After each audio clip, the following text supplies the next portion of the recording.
live for the YouTube archive. Take it away.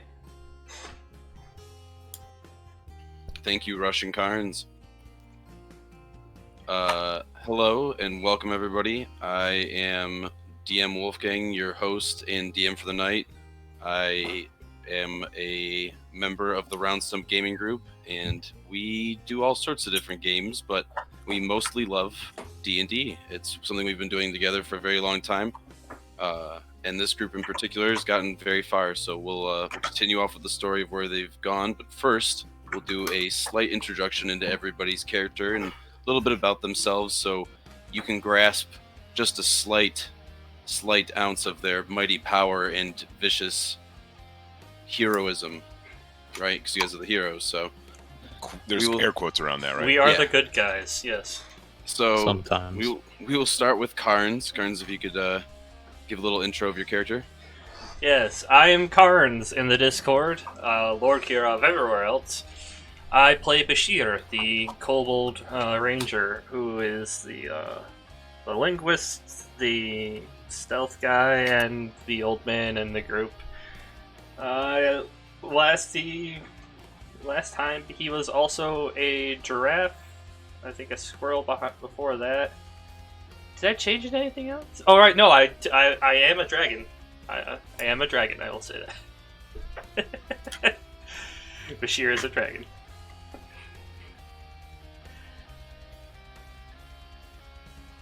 That's all I can think of. Okay. Thank you, Bashir, the little dragon. Yeah. Next up, we have Rubik. Hi, I'm Rubik, the Lion Battleforge, and I am the dwarf paladin, barbarian, kill stuff, warlock extraordinaire. I came from a dark past, and then I joined the church, and then I joined a different church, and now I'm here to kill things. Also, many gods. Rubik. Also many gods, Rubik, one Yeah. of them. Exclamation point. So, thank you, Rubik, for that. Next, we have Jay. Hi, I'm Jay. I play Skritch, the goblin cleric and devout follower of Skirt. Definitely don't chew on his shrine at all. Captain of our finest vessel, the Red Skirt. Okay. Savior of the ship, defender from creatures unknown, And the Storm Chaser. yeah.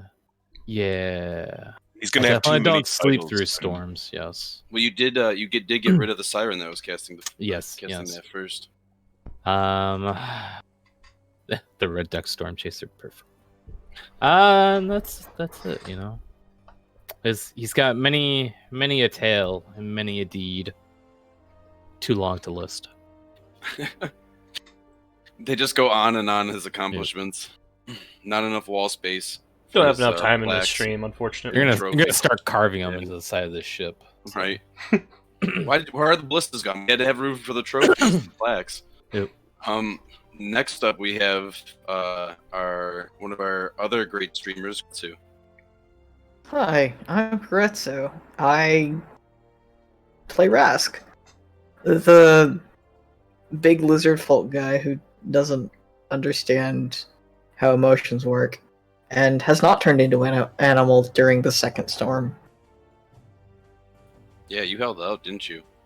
Yeah, Very impressive work. he's just confused by his teammates, but this is normal. It'd be weird not to be weirded out by your teammates at this point, right? Yeah. The hesitation and the long drawn out I'll take that. Perfect. Next up, we have Phoenix Aries, who's eating some delicious chicken, I think, still. Can you share with the rest of the group Oh, and it's so the good. listeners? I wish I could send some guys, honestly. Well, at least share some with the listeners. Okay. Whoever votes tonight can get some of your Yeah, chicken. yeah, DM me your address and I'll send you food Perfect. or something. DM me There your we go. address and I'll mail Or you a- some chicken in the Or a mail. package, right, Jay? Oh, okay. We go with the package talking. Yes, I have What's that? received the Package. Oh, I love when Jay says package. Meanwhile, Catch. I play Jack, who's the Warforged Paladin, and also a developer of Skritch. And I have no idea where I am on the map, honestly. I think the DM you are deleted still- me for some reason. No, you're still on top deck. Yeah, this is the mid deck. Huh. Not all of you are there. Don't worry though. But yeah, that's my guy. He likes to smite whenever he hits. So He's yeah, the smiter of mighty smiters. yep. Thank you, Phoenix Aries. Next up, we have Runark. Howdy, howdy. I am Runark. I play Ivan Lionheart in the campaign. I'm a human alchemist artificer. Concocting elemental bombs and contraptions and setting them off, and hopefully to our advantage, sometimes to our advantage. I like to turn into honey badgers and tackle people, bite them if I can. And then, I like to turn into Swolven, where I just have monstrous strength for a while. It was great. Tearing people off of other people. Very helpful. It was great. Cowboy honey badger. Yeehaw! Yeah, Swolven Alright. was awesome. All right, well, thank you, Ivan, for your introduction as well. And that is everybody. Rubik had to go fast really quick with a little lizard sliding on a desk emote. So I'm going to have everybody else roll for the recap of what happened last time. It's a bearded dragon. Bearded dragon. Is it still a lizard, though? Yes. Technically, yeah. Thank you. Wow. I got my You eye on think you know a guy. I'm just saying I have one. So I mean, Hey, but I still said lizard. It's the proper thing. You're right. It is a bearded dragon. So I lost my notes. notes. Row. If you don't remember, your character doesn't remember. I mean, I will remember when someone says something. I remember things related. I just can't recall it of my own will at the moment. Suppose I should join Roll20. Maybe. Someone else's roll 20. They're like, get out. I'm here to roll. me. Oof. I didn't actually mean to roll, but my notes are definitely more than 3 Adequate for bullet points. this situation. Perfect. We all can't wait to hear them. And yeah, I mean, it looks like Rubik got it since Rask lost the notes of notes. So Yep. Wait, Bashir Rubik, didn't win? if you could please recap what happened last time. No, We're not Bashir using- or I didn't win this time. Even if I had rolled with Dex, I would have lost.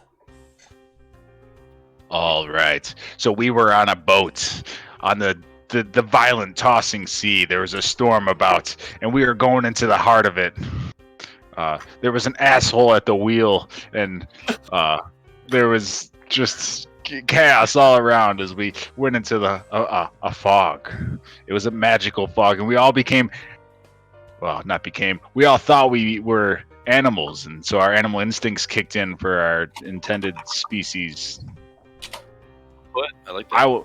I was a lion, and then the orc was a gazelle, and so I bit him. I was on the hunt, and then Bashir was, and that's all. I'm gonna have to pass it off because reasons. Sorry, guys. All right. That was a good start of an intro, and I just dropped the mic and walked away, but that was all right. We'll actually let's see who was next in line. I think it was Bashir. Oh no, it was Ivan. I had 2, yeah. No, we're gonna change it up. We're gonna go Jack. Jack, do you have notes?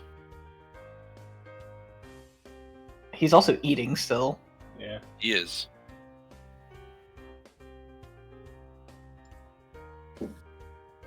I think he might have died too. Yeah, he might have choked. Shit. This isn't good, guys. We're losing players by the minute. Well, that's all right. Well, the show must go on. Well, I guess Ivan, I don't know. I think he should be coming back any second here. I guess in the meantime, Bashir, do you have any notes?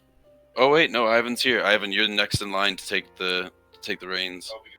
Rubik had to go. He started and he was doing excellent, but then he had to go AFK.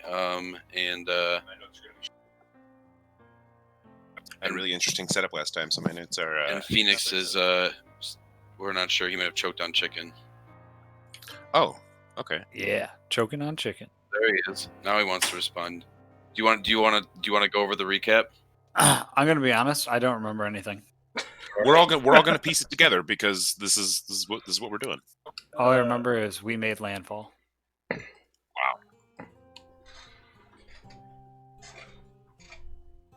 And I think I pushed Ivan down the stairs. Was that last session? They all blur together. I believe so. I believe I pushed Ivan down the stairs more than once. Because he was a honey badger? Yeah, we're all switching into animals. I ended up turning into a honey badger, tackling multiple people. I eventually turned back and then was confronted by somebody else who can't remember who it was. They tackled me, but I ended up growing large, drinking a potion of or using a universal potion, getting fire giant strength, tearing them off of me, going up and helping Jack and Dev. Wasn't it Marco? Marco, who was on me? I think so. Might have been.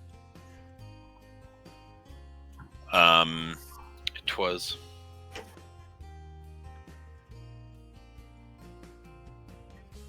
I can't remember if the setting of the sails with the 4 people was last session or not. That was It was. as well. Yeah, that Yep. was. We got really lucky, and only a couple people fell off of the mast. Yep. Yeah, there was one. The sail also did what? It ripped. Yeah, which and is that's ridiculous because it's supposedly a near indestructible sail. So it's some. It was just a really nice sail. And now there's just a nice rip in the middle of it. yeah, Marco Yeah. cried and fell to his knees inside. It's probably Inside? really expensive to replace. There's 2 pieces there. I can mend it. Yeah, if That's someone has true. mending. It wasn't like burned or anything. It was just ripped. Yeah, so we could just mend it. ripped. Should be able to mend. Is it a magical Should. sail? Can we mend magical sails? I don't know. Are they magical sails? It's a question we'll have to ask Mark.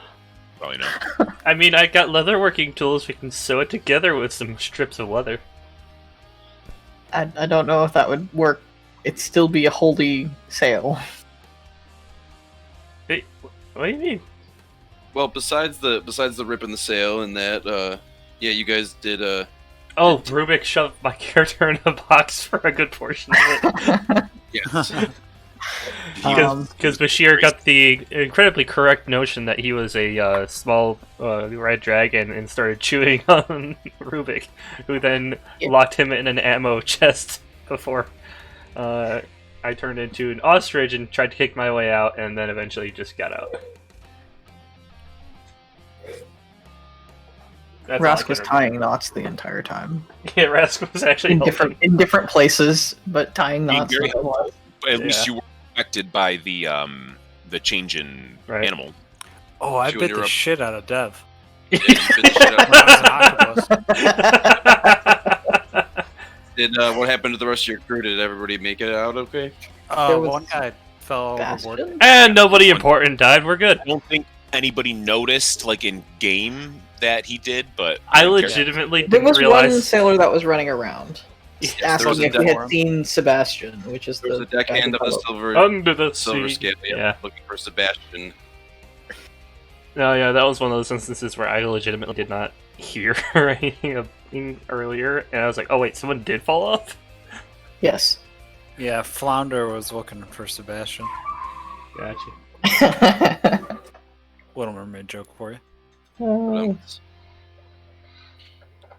Well, if that's everything that everybody remembers, it was a good team effort. I will accept and appreciate the team effort, and for that I will give everybody a inspiration point Yay.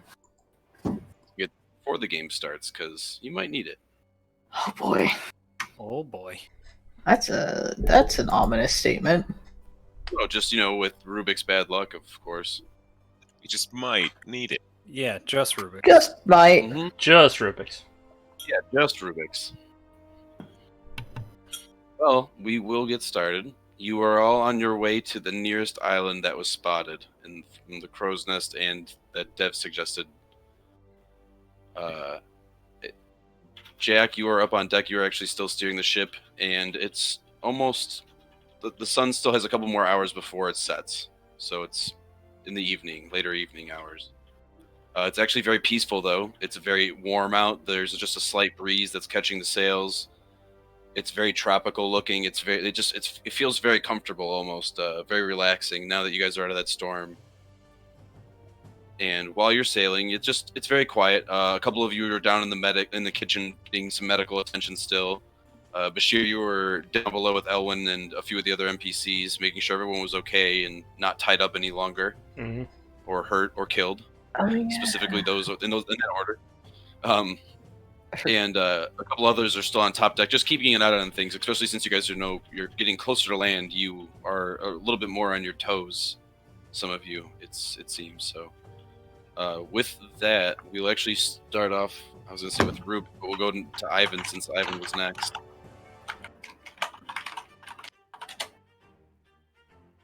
So I'm in the medical quarters, still tending to Dev. Yep, you are up top here with Rask, Marco, Beekman, and Dev. Where are we in this patching up Dev? You are done. You're done. You pretty much just got done patching him up, and you're kind of looking over any of his any other wounds or vitals. Kind of, you're actually taking temperature at this point and making sure he's okay. Well, at this point you should be fine. But yeah, I might want to take it easy. No, I mean I don't think you're going to be doing it anyway. But no, strenuous activities. It was his leg. Okay. It wasn't his only one arm. That would be very bad. No heavy lifting. Rip. Yes, You'll be fine. I don't expect to do any heavy lifting. I'm just. Oh, I know. I'm just letting you know. But I'm not expecting you to do any heavy lifting. Good, because I am just here to navigate you all and get you to where you need safely. Didn't I do a good job recently? He looks over at Marco and Rask for some acknowledgement and some praise. You did fine, except for when you turned into some animal of some kind.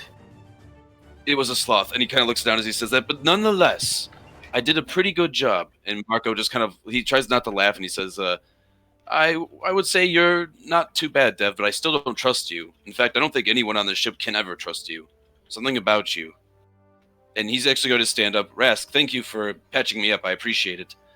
I'm going to go take a look around, make sure the rest of the ship is fine, and we didn't take any damage. He's going to bow to you, and I also heard that I might be missing a member of my crew. He might have fallen off board during the storm. Sebastian. I will report back. He looks over at you. Did you see him? No, there was another one of you soft skins running up top deck. It was his older brother. That was Oh. his older brother. And he kind of looks sad, and he's actually going to remove his hat. I will be back, Bone Collectors. I will relay my information if I find any. And he's going to bow and walk away. You can see that he kind of doesn't want to talk, and he just wants to be alone at this point. He seems to be a little let down that he lost a crew member already. I wonder what exactly happened. If it was part of the storm, or you get knocked off in a fight. It was too dark Beekman- to see. Beekman looks very worried as he's thinking about it. Perhaps Jack might have eaten him. He nearly bit my arm off with one bite of his massive jaw. Did you not see him? It was a monster we Ivan, should put down. Yes, Rask. are we going to an small land. Small land. And island. And I'll, Island. kinda I'll look out the window in front of us. You walk to the edge here, kind of past Rask, and Rask, I'd say you kind of like look over his shoulder as he's standing, looking out the window. As we're past the- straddling a basket of bananas. Yeah, bananas are awesome to straddle. Okay.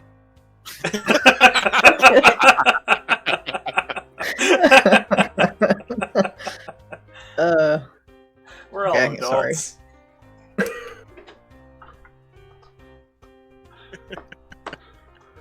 You both see the island.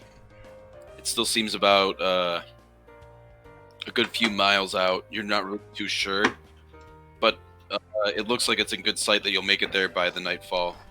Does it look like there's like a dock? I don't. It's really far out, so I don't know if I can tell. Yeah, unfortunately, it's too far. It's just kind of a darkish blur at this point. You can see the sunlight that's still hanging over the clouds before it's going to set.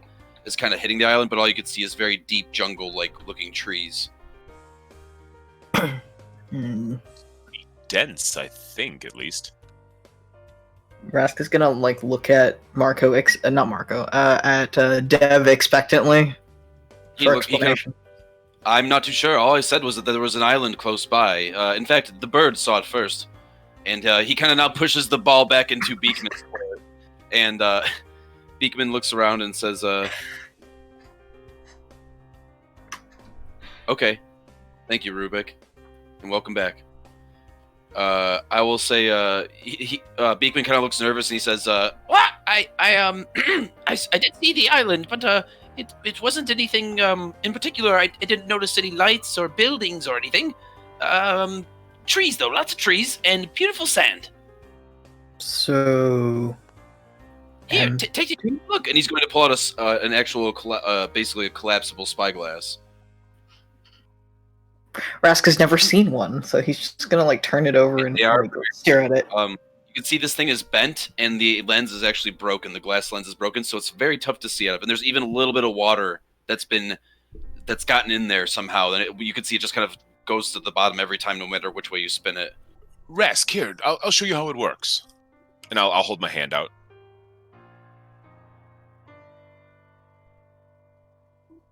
And I guess Beekman hands it to him. Oh, I thought I had it. Sorry, I thought you grabbed Oh it. yeah, well, like Rask was like tilting his head, like staring at it because he's never seen it. He doesn't know which end is up. I guess I'll ask for it from Beekman.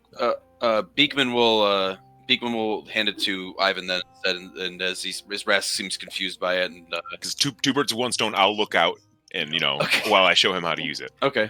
So I'll just like hold it up to my eye and kind of like adjust it and try to get focus. Roll a perception check. Do I get a bonus? Yes, you will get a +3. Is there supposed to be water in it? Why is there water in it? Beekman kind of rubs the back of his head and scruffs some of his feathers. Well, God, it was broken when I found it, and I also dropped it once or twice. It still kind of works. I mean, it makes the far thing seem closer, so I mean, it does do that. Squawk? Yes. May not be the clearest, but I got an 11 on my perception. You begin to look around, and you can see that the dense jungle trees definitely are showing. They're very tall, very very dominant. Actually, is what's kind of like overlooking the island in a sense. But you notice there's a couple large rocks here and there, and there's very beautiful white sand. Very, very like it's almost shining from the light hitting off of it.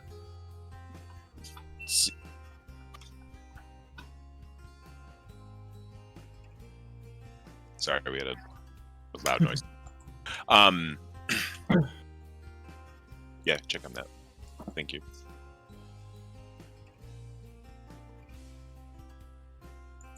Apologies. Not technical difficulties. Difficulties. Yes.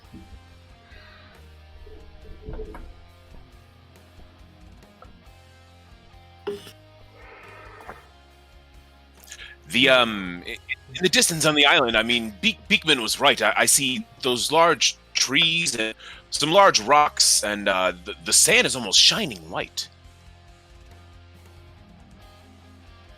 Can't see much else, though. Seems quite dense, like I thought, at least. You can see that with that thing? Here, just hold it up to your eye, look out the window, and you might have to adjust it at the other end to get a focus, but give it a shot. And I'll like, clear my way and hold it up so he can grab it. Okay, Rask is gonna grab it in carefully, hold it the way you held it, and then like move his head to look instead of putting it to his eye. You kind of look straight forward because of the way like a lizard's eyes are, Mm-hmm. and you kind of like move it back and forth a little bit until you actually begin to see shapes of things. Roll a perception check. Okay.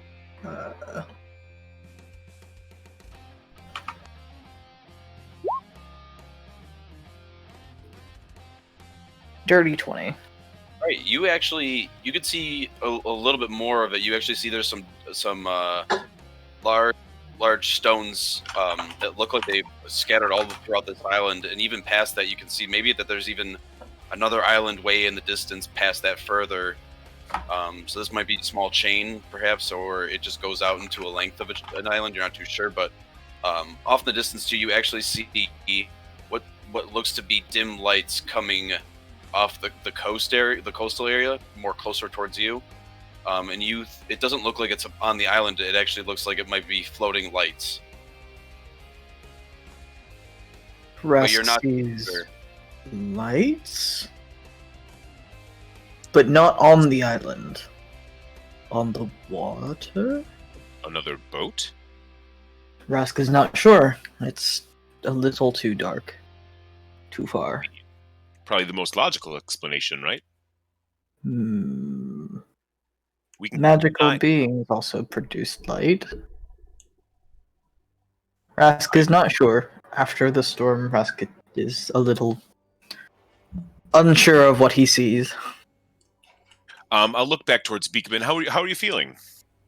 I'm okay. I can get up and down just fine. I can get back to my post if you wish. Dev nods. I think we should find out if that is actually a ship or not. If we're going to run into pirates, we're not prepared. And that's just coming from me. Get up, Beekman. Go ahead. And Beekman's going to stand up quickly and kind of like step on his leg a little bit, and he's just going to start moving as quickly as he can, and he's doing pretty good. Does he look like he's running fine? Yeah, he's kind of limping as fast as he can. He doesn't want to put too much pressure on it. He did break his leg. Oh, I didn't know it was that bad. Yes. I'm gonna call him back. He stops and says, "No, I can do it. I can handle it. Your leg's broken. I don't want you climbing. I still have one good arm and one good leg. For Skritch." And he's going to run out towards the door and shut the door. Rask's just gonna stare after him, and then it takes him a moment before he's like, pirate, water bandits. Yes, Deb just of like size. Water bandits. Okay. I don't want to take care of him if he breaks his leg again. Oh, if he dies, It's on him. At least it wasn't his arm. No. People would listen. I admire his spunk. Thank the heavens, Dev. What is spunk? Holy Courage. God. And have no fear for certain situations. You don't understand your lizard folk. Dev just kind of rolls his eyes. And he says, can I go now? Can I leave? As long as you're feeling all right. I'm feeling great. He smiles. Thank you for taking care of me. Go ahead. No leaving the boat. Oh, no, I'm not leaving the boat. I'm just going to leave the kitchen. I'm going to let you guys have your moment and look out the window. It looks like you guys are having a wonderful time. It is a clear window. I don't want to bother. They did a great job of doing it. Of course they did, and he's just going to open the door and then shut it behind him very gently. Should we be following? Oh, no, I thought the same thing, but then I thought we should trust him, I don't know. I'm not sure where we stand with him. Some people want to kill him, some people want to trust him. I'm kind of on the fence. It changes minute by minute, honestly. Rask likes Dev alive? I can agree with that. I don't know if we'll actually trust. Rask agrees with that as well. Should we find the others? Well, who knows about the island? He'll keep an eye on that. I suppose we don't need to be in the kitchen any longer, so we can at least leave here. But yeah, let's top deck. Hmm. The top floor of the ship. Rask will go with Ivan. Rask is not sure if he's gonna go with Ivan or if he wants to check. Because he saw Tink run up above too, so actually, yeah, he's just gonna go upstairs. Up to the Alright. top deck. We will both go. Mm-hmm. All right, so both Rask and Ivan are going to make to the top deck and leave the kitchen after healing up any of the wounded. We will now go down to the little dragon, Bashir. Bashir, you are still with Elwyn, the Count, and the Highlander, who all look pretty tired.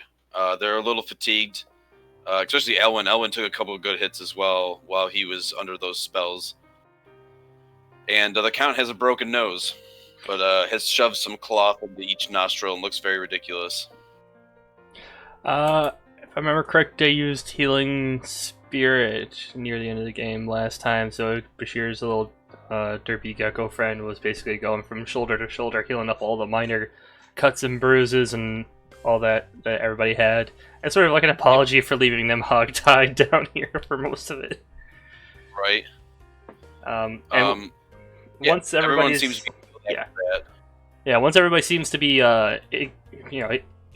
he understands tired, but once he makes sure that everybody's isn't like hurt or anything like that, Bashir's gonna go look for the boy, the guy who was the kid that we brought with us, who is obsessed with killing Dev, because currently he doesn't know where he is. And that's a bad thing if we need a Dev alive. Alright, so you want to go check on the boy? Yeah. Alright. You do remember he was down in the lower decks, so you're going to head down there? Yep. Elwyn the Count see you going, but the Highlander's actually going to go. He's going to head to bed. Is he? Good night, everyone. I'm going to catch some sleep. I'll be on night duty. And he's just going to walk off down to the bunkhouse. The Count looks at you and Elwyn as well, and they kind of look to you, and the Count says, what should we do for orders?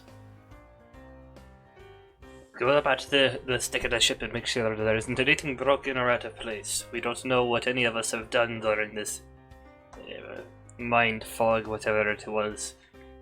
Triple check if you must, but make sure that everything is in order and everything is working. If it can't be fixed in the instant, bring it up to the captain. I will go search the lower decks for the rest of the crew. And I'll actually point at the Highlander. You with me, there might be some issues. Take pointy ears with you. I'm tired. And he's going to point to Elwyn. Elwyn's actually looking pretty beat up, but he nods to you and says, I will go in Elvish. Very well, then follow me. And I'll say that in Elvish. Is going to score, kind of like, yes, and he's going to head off. And the Count's going to go in the opposite direction and look for anything wrong with the ship. Mm-hmm. And it is you and Elwyn.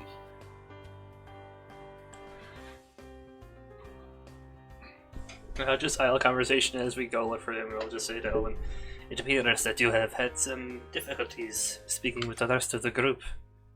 Would they not learn Elvish? He shrugs, and he's going to say in common, they are trying. Well, not to brag, but I have helped the Rask's understanding of common quite a bit, I think. He says in Elvish, the young gnome girl from the squirrel folk wished to help him speak common as well. Yes, we all helped. He smiles, and you guys start heading down the stairs. At that same moment, you actually see Rask and Ivan heading up to the top deck. You catch them basically just about walking upstairs. But you're kind of stage focused on your task, and you're gonna either head down, or do you want to call out to them for anything, like any information or any? Bashir would, as they're kind of passing each other, Bashir would just say, "We are going to check the lower decks for the rest of the crew and any damages that may have incurred. We'll come back with a report soon." All right, let us know if you need anybody, or if anybody needs medical attention. We can take care of anybody else. We got a good look at that island coming up. It seems quite dense with jungle trees and some white shining sand. And Resk saw a floating light in the water. Past the island. How was it? Far past it, Resk? Rask kind of shrugs. It past it. But also, you see Rask's, like, one of his eyes, since he is a lizard, he's gonna, like, it's gonna roll backwards, and then he's gonna try and take a look at Elwyn, if he can see him. Yeah, they're right next to each other, I think. If, does Rask notice that Elwyn is pretty beat up? You look at him, and he's kind of has his visor down over from his helmet. You can't really see his face. He looks a little tired. He looks more sluggish, or if anything. But he seems to be okay. Okay. Then Rask is just gonna let that be and continue following Ivan upstairs. All right. So you guys head up. Bashir and Elwyn are going to head down. We will now go to the top deck where Jack, Skritch, and Rubik are. Yes, I am Rubik. And we will go to Rubik and Jack, who are actually side by side in this sense. Since Rubik was supposed to go first to begin with. Rubik and Jack, you guys are standing on the top deck, right above the captain's quarters, right above where Skritch is. He's just kind of hanging out in his bedroom. Are you still napping, Skritch? Yeah, at the end of the last session. He went back to sleep. Yeah. That's right.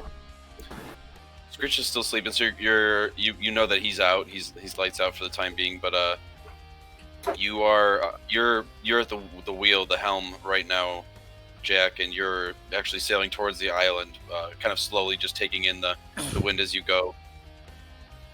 So can I like see the island? You can see it. You can see it kind of, but a lot of the sails are set, and it's very difficult to see.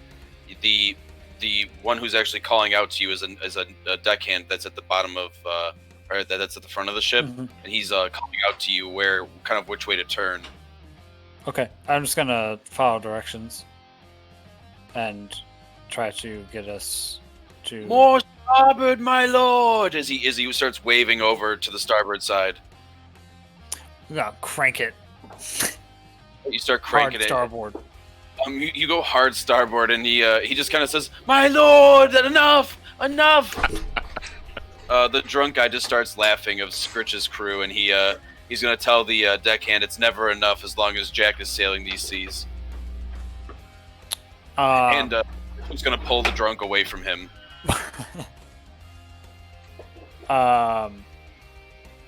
Yeah, basically just gonna keep the ship just like on course.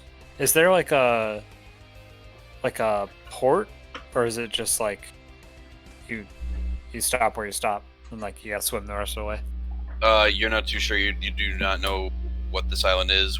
You've never been there before. You're not sure if there's any landmarks or locations or villages or docks or anything like that. You can't really see anything for the most part.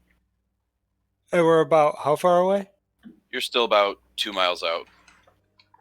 Okay. Yeah, I'm just gonna keep following directions until we get closer and then reassess. Okay. As you guys are getting closer, eventually a couple of the deckhands start to wave, and one of them says, "My lord, there's a ship over on the other side of the island. Someone else is here. We should stop." And you see the orc is actually kind of running down the deck, and Vree is following him, and they're kind of arguing. And the orc runs forward, and he says, "I'm not sure where Marco is, but we should stop the ship. If they're pirates, this could be a bad sign."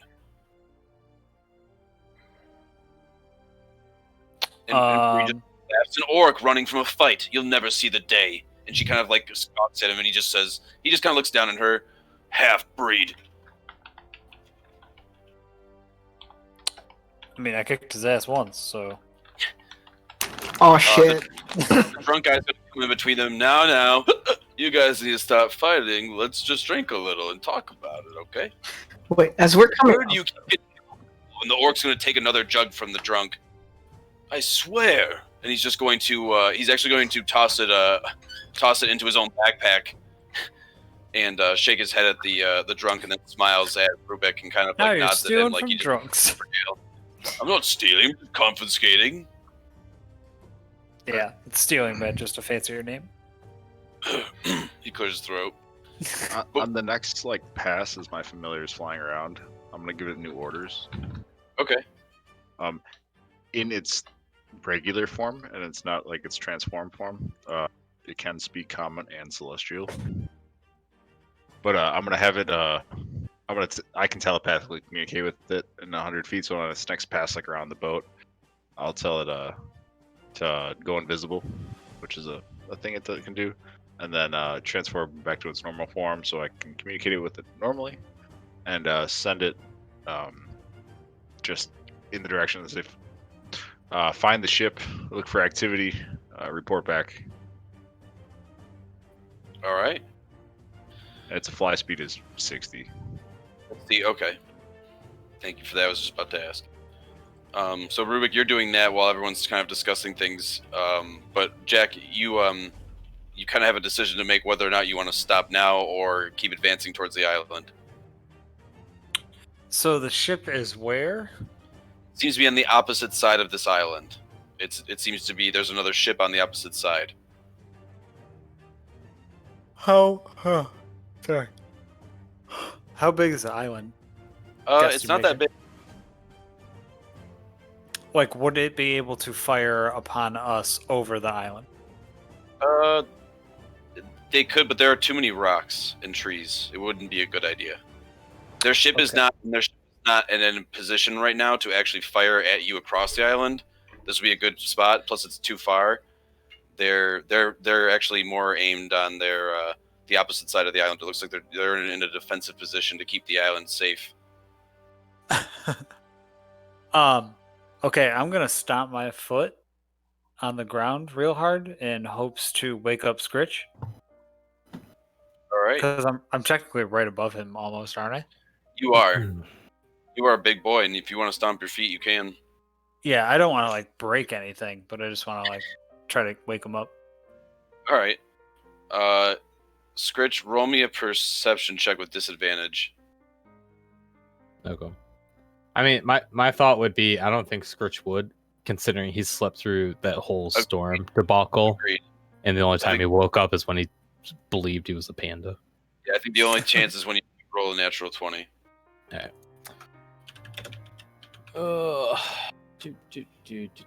You said No. perception? Yes, please.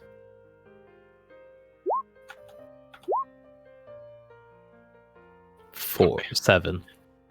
You barely move. In fact, you almost kind of roll over with your blankets a little bit more, and they cover you up, so it would be tougher to hear things. Perfect. Jack, Bundling up kind of tighter. wait. You kind of wait for Skritch to come out or anything like that, but nothing seems to be happening. It's very quiet, and the orc's waiting for you. Why did you just stomp your foot and stand there? What are you doing? Shut up! Go wake up Skritch. I'm not waking up Captain Skritch. He's your captain. You wake him up. And I drunk- beat you, so unless you the want drunk- another beatdown, you're gonna go open up the door and ask him. I'll go. Wake up, Skritchy Poo. No. He's my captain. No. And he's gonna start walking towards the door. I got it, Jack. You stay at the Oh, belm. Jesus Christ. He's gonna try to open the wrong side of the door. He doesn't even know where the door handle is, and the orc just starts laughing hysterically. Rubik, can you go wake up Skritch, baby? You see that the drunk just starts knocking on the door. Skritch, get the Skritch, open up the door. It's just not happy. Go down, stomping. Just elbow the orc out of the way. Kind of walk. You kind of walk. The orc's not really in your path, but do you want to walk out of your way to elbow him? No, it's just the most direct path. If anybody's in my way, Elbow them. All right, the drunk then. Elbow. Yeah. All right, you elbow the drunk, and he kind of he falls into the corner, just looks at you. Hey, Rubik, what's going on? I slam open the door as hard as I can. You slam the door open, and Skritch, you can see, is just in a giant pile of blankets and pillows that are almost each one of them either twice as big or just as big as him.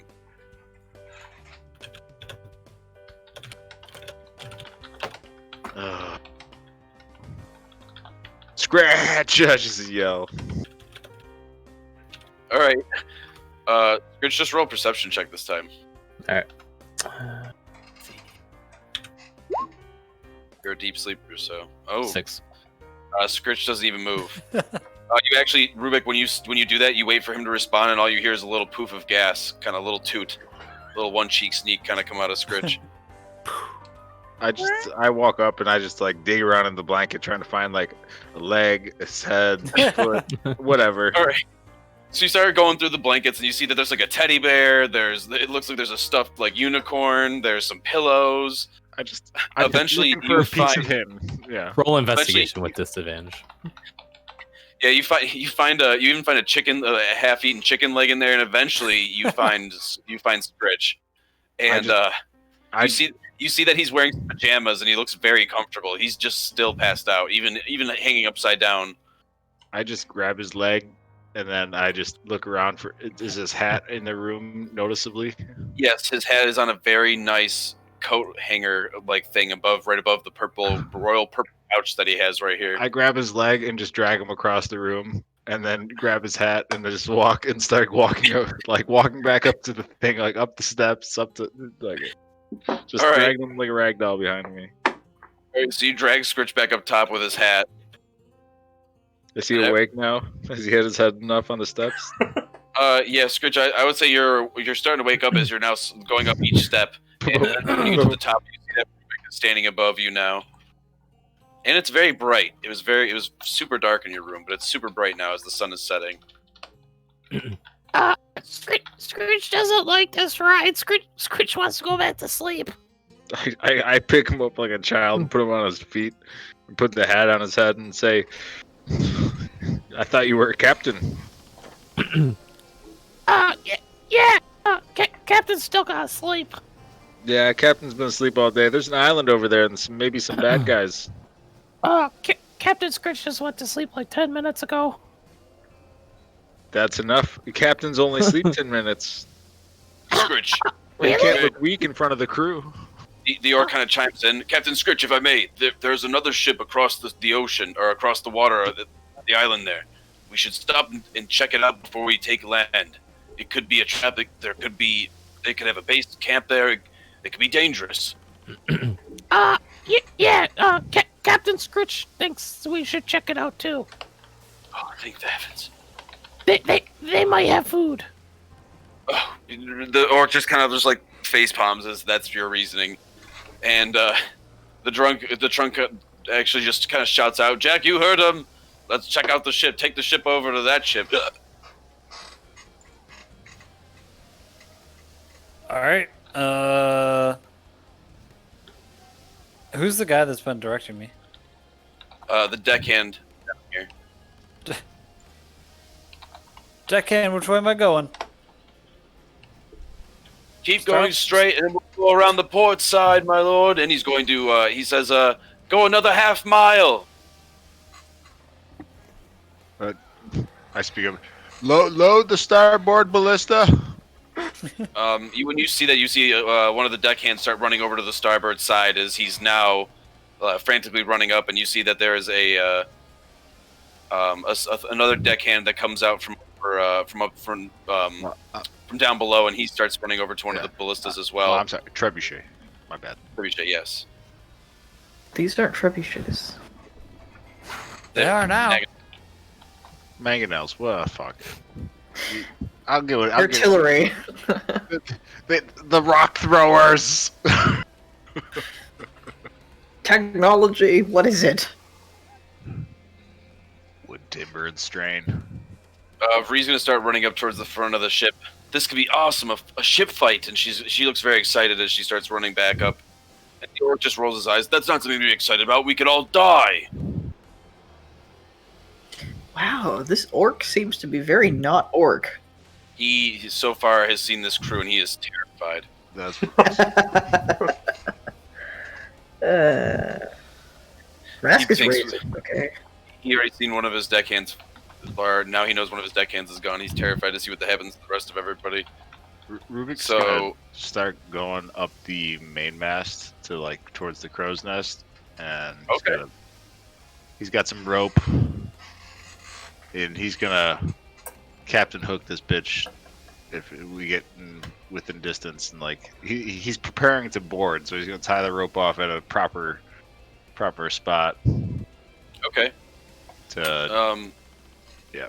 As you're doing that and getting ready, Rask and Ivan, you actually make it to the top of the deck now, and you see that Rubik is climbing up there, and he's getting ready to Captain Hook this bitch if anything goes down. And you see Jack is still steering the helm, and Skritch looks like he's just waking up, rubbing the sleepy bugs out of his eyes, and putting his giant hat on as the sun is setting. And it looks very beautiful, actually. And the sun is setting behind you guys, so it actually is giving you cover as you're approaching the island. As we're approaching, Rask spotted a light on the other side of the island. Yeah. It's a ship. Ah, see, I thought it was, Rask. Captain Skritch decreed that we're gonna go check it out. The drunk walks past you and Ivan, or Rask and Ivan, and he walks over to the Maganel. I'll take the port side to myself. I can handle it, everyone. Trust me. Oh, are you sure that's... Maybe we need some other things done. What's the count up to? Can you check up on him? Does he want port side because port is also alcohol? I'll kind of nudge Rask. I see what you did there. Oh, he turns a Rask is little absolutely serious. I kind of like take it as a joke, but like, good one.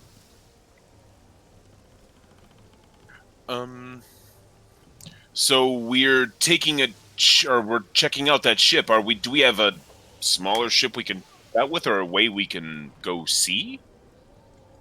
The drunk cheers. We're taking the ship to their ship, and if they're bad, we'll mess them up real good. For skirt. Ivan, Yes. if we're taking this ship to that ship, won't we get shot? So aren't we stopping? We're stopping this ship, right?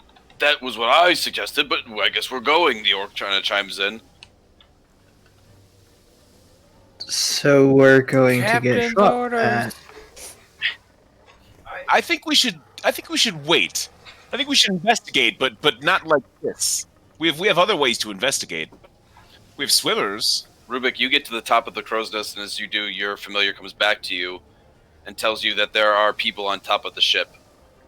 There are people on the ship, and he says it twice. I speak telepathically to him in common, or I guess telepathy is whatever. Anyway, I ask him, does it appear that is there movement on the ship? Does it appear they see us? Are they preparing for battle? Are they armed? Armed, not aware of us. On island too. Many on island. I just say, stay on patrol. Watch for if you see weapons drawn. Report back. And it's going to take off again. All of you, Rubik, you kind of hear some commotion going down below as Ivan and Rask have arrived, and they're now. It seems that they're bringing up the question of should we bring the ship to them or should we do something different. The orc kind of chimes in and says, "Perhaps we should send a small squad in a small boat to go check it out. Or does anybody have a spell that they can send some sort of little ferry over there and look at the ship?" I don't Do believe we I have. have a small boat? There are 6 rescue ships in the mid deck. That would be better. I think that would be better than sending this whole thing over there. Skritch, I think it's a wise idea for our large ship here. Yeah. That Skritch thinks that sounds good. The orc smiles at you, Skritch. Good, Captain Skritch. Very good orders. He gives you a thumbs up and smiles at you with a very weird orcish smile. I'll give him a thumbs up because I know what he's doing. Skritch will give 2 thumbs up. One at each one. And one in each of them. your giant head kind of touches a little bit of the breeze as you all epically see Skritch stare off into the sunlight as the sun is now setting over the last bit of clouds. It is becoming dark now, and the last bit of light over the horizon is just glowing. So it kind of looks like there's candlelight all throughout the sky, but it's starting to set now. And you can still see the lanterns of the other ship. The orc looks to you, Skritch. My lord, may I suggest we also put our lanterns out? We want to be able to have any surprise and not to be seen. Isn't the sun still up though? It's barely It's going to be soon, and if we could see their lights from here, that's what he's suggesting. Oh, all right. Yeah, Skritch thinks that's a good idea too. All right, he looks to the deckhands. Blow out all the lights. Make sure none can be seen, even in the inner decks. They can illuminate. You understand this? The deckhands all run down instead of arming the weapons. They're going to run down and get that ready. Captain Skritch, I suggest you think of a perfect squad to go and take a scout and go look and see about the ship or the island. I suggest you do it in private so that there are no intruders of our information. The orc looked at everyone. Bone collectors, be very wary. Out here in the open sea, you must be very difficult, or very weary of who you trust. Thank you. The orc nods, and he's going to let you guys talk or do whatever you need to do. He's actually going to go help the deckhands get ready. Well, as you guys are getting ready to do so, down below here, we'll go down to the little dragon, who's on the third deck.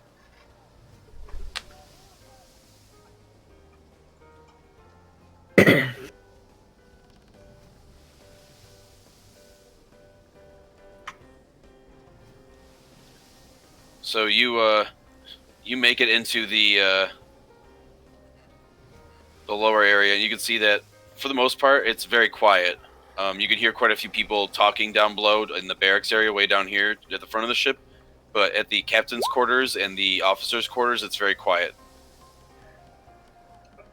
Do a quick just run through there. If you don't see anything particularly just messed up or anybody who isn't and just sleeping, I just leave it as is. I keep Elwyn kind of just behind me in case anything pops up, and just head straight for the crew quarters area because I want to check to make sure everybody's okay. Okay. You do get to the corner room over here. Where? Sorry. Up to the Okay. upper right. Yep. That's it.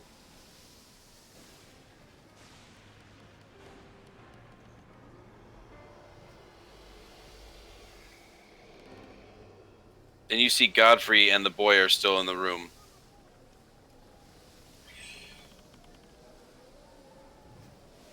I'll open the door slowly and kind of glance over at Godfrey.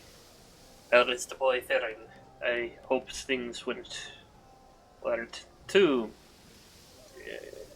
tiresome over the last stretch of water. When you go in, you ask this question. You kind of turn the corner and you see that Godfrey's actually meditating and is not responding. The boy is actually passed out in front of you on a crate, leaning backwards against the wall. It looks like they've been like this for many hours, actually. If he's just like passed out, like just like ragdolled on top of the crate, Bashir kind of motion for Elwyn to kind of help position the kid where he's in a comfortable position, at least as he's passed out. And he's looking at Godfrey. He'll assume that this is necessary and kind of leave the door as is. And just sort of be like, all right, he's got that. Yeah, and then just keep going through the lowest deck, checking on people, whoever is left to check on the lower deck. Okay. You begin to walk back out of the through the officers' quarters. Roll me a perception check. Yes, sir. 1 moment. Perception. 12. 12? Okay. You and Elwyn keep walking past, and it's still very quiet. And you begin to walk through the doors now, and you're in the storage facility and the prep room, and you realize it's very quiet in there as well. Going throughout the rest of the ship, you get down to the bunkhouse, and you can see it's quiet down there as well. A lot of people are sleeping, and they're tired from the storms. A lot of people don't seem to be awake, or if anything, the only one that's awake actually, as you look down there, is the Count, who's sweeping up and taking a mop to any of the leaks that they actually had at the front of the ship for a slight moment. It looks like they had something happen, but it's patched, so from the looks of it, it looks okay. Alright. Once Rashir's checked everything's good on the lower decks, he'll just sort of look at Ellen. You may go get some rest if you wish. I will go see what the current heading is with the captain and the rest of the crew. And he'll head up to the top deck. Okay. Elwyn's going to nod to you, and he says, thank you in Elvish. And going to bow his head. May your heart glow with the ember. And he's going to take his helmet off and head right over to his bunk. And you can see he lays right down. He doesn't even want to take off his armor. He's passing out. He's done. I figured. I needed some tall person's help in case somebody was still kind of messed up from the storm, but since it's all good with you. But yeah, I'd head up at that point and just try to touch base with the rest of the guys. All right. So you begin to head back up. Rubik, do you wish to stay in the crow's nest still? Yeah, I'm sitting up there. Keep an eye out. I got my own spyglass, so I can whip that out. Keep an eye. Great. All right, so Rubik's up there. The four of you, Rask, Skritch, Jack, and Ivan, you four are kind of standing still at the wheel helm, getting ready to discuss some more matters of what's going to happen next. Yeah, and it's kind of quiet. The deckhands are all getting ready to prepare a boat to leave, and that's about it. You can still see the drunk guy over here trying to mess with the Mangonel as if he doesn't understand what's going on, and he's still preparing for the big ship to go to the other ship. Oh God. Should he be over there? Is there any ammunition for it anywhere nearby? The ammunition is in it, and the pin is loaded, so it's ready to go. Dear Lord. And he just kind of pretends to pull the lever, and there it is, pow! And I win the shot. The ship is done. I am the first mate. Oh, the lever, Kronk. Wrong lever. Jackson's flying.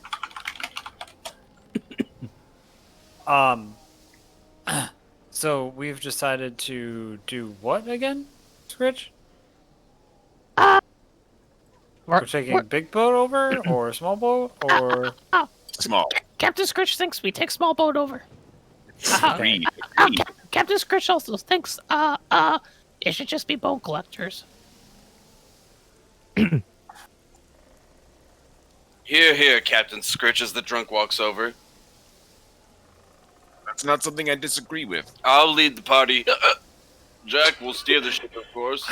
Yeah, he's a bone collector. Grass just kind of grabs his shoulders and turns him back towards the Mangonel. Mangonel, we'll walk back over. If you go, we Captain Skritch won't have anyone to man the Mangonel. All right, and he hugs the Mangonel. I will stay. Brask thinks we might need to take Marco? Polo. How has nobody done fish that out of before? water.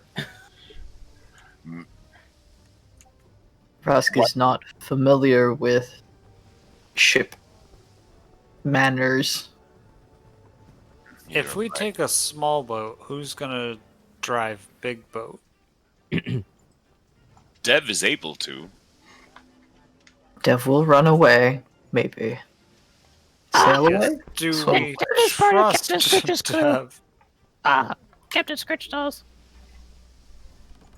What did you say, Skritch? Captain Skritch. Trust Dev. Dev is part of Skritch's crew. That Skritch is very, very modest and honest about this. He doesn't seem to stand down from it. He's actually very happy that Dev is a part of his crew and stands up for him and vouches for him. Hell yeah. I think it'll be all right if we take Jack.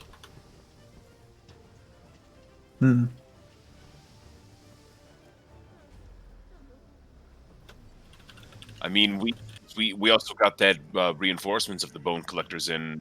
We could take some of them. I mean, how many people does that ship even hold? I'm not even sure. Skritch thinks like 12. After a moment, the orc random guess. The orc is going to start walking back over. Lord, Captain Skritch, he's going to bow. Bone, forgive me. I did not mean to interrupt your conversation, but the boat is ready. How many does it hold? You can fit 16 on the boat, 12 with full cargo for a week, if you do that. It's quite a few. They are large vessels. They're actually tucked away under each belt of the boat. Only 6, though. And they take some time to prepare, since they do hold supplies as well for the ship, water and food. We have to unload those onto the main boat, and then prepare them to get launched. The orc looks at all of you. Have you decided what you're going to do, or who will go? The sunlight is on our side, and we must move quickly.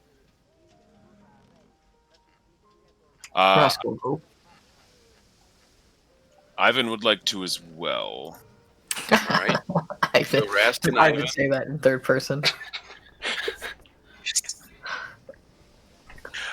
Not mockingly, just like in absence of thought. Like, Yes, Rask and Bashir are affecting Ivan. Dumb. Captain Skritch will go, obviously. kind I of would just like like to go. Rask suggests Marco and maybe Dev. You should leave someone here to sail the ship, either Jack or Dev.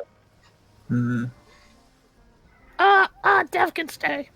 I'll keep an eye on that little rat. As the orc just kind of like bites his jaw, and he's gonna kind of like clench his fist. don't hurt him though. I won't. I'll keep him alive. And he smiles. But if you take Marco, he'll keep you all safe. He knows this. He's better than anyone else, better than any human. As he kind of like flexes his own muscles as he's trying to say he knows more than Marco. Rubik. I don't want to like really loudly yell it, but I just want to like try to get my voice up to him. Rubik can We're hear it. going. Do you want to come with us?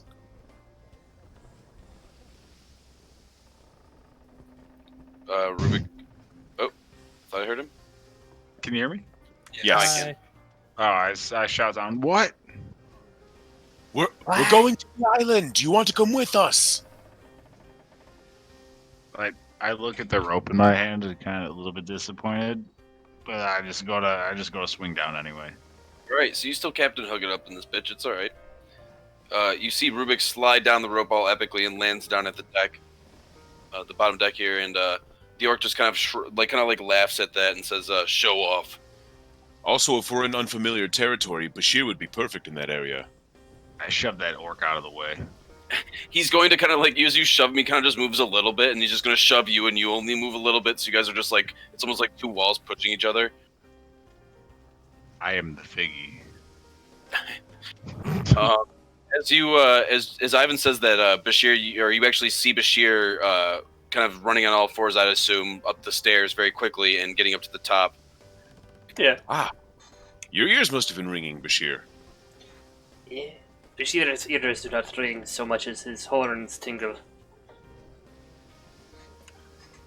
We were actually about to take a smaller ship towards the island. Would you like to come along?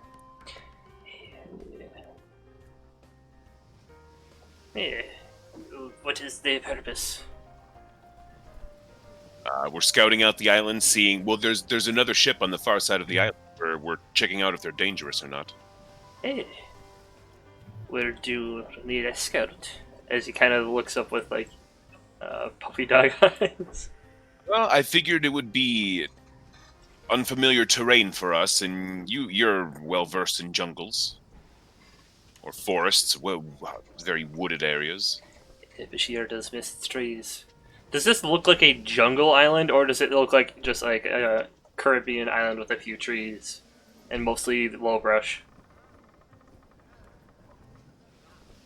You can tell that this is a very dense jungle island with a lot of rocks. It looks very odd, almost as if there was maybe some sort of like larger island at this point, but the islands broke off.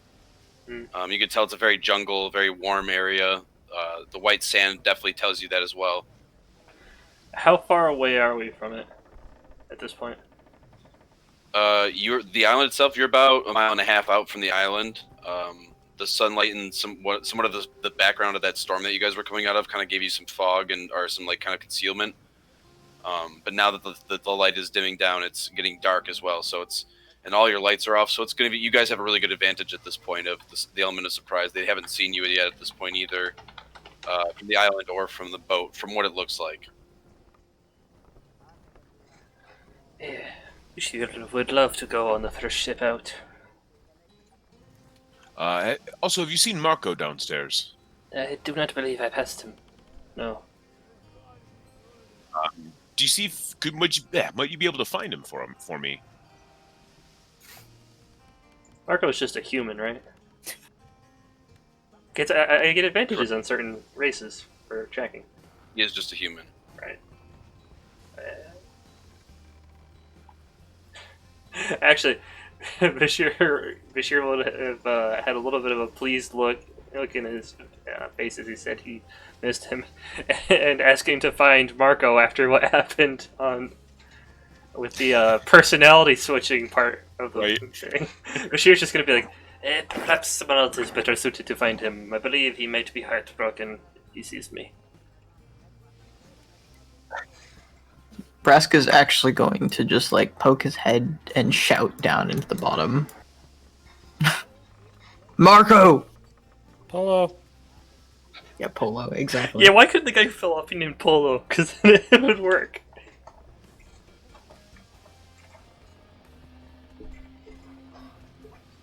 You see that after a moment of time, you hear down below deck, "I'm coming, one moment."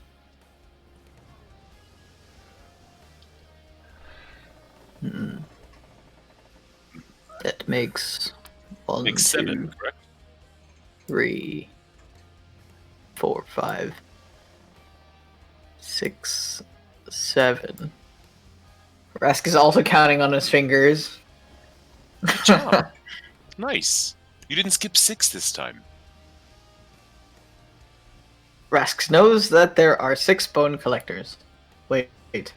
No, there are more now. Well, How many are there? that we usually travel with. You have 6 close friends as bone collectors. Numbers. Is Jack close friend? Is Ouch! Jack no? Wow, yeah, I was about to say, is Jack not? Oof. Jack is big friend. Jack out for 2 friend.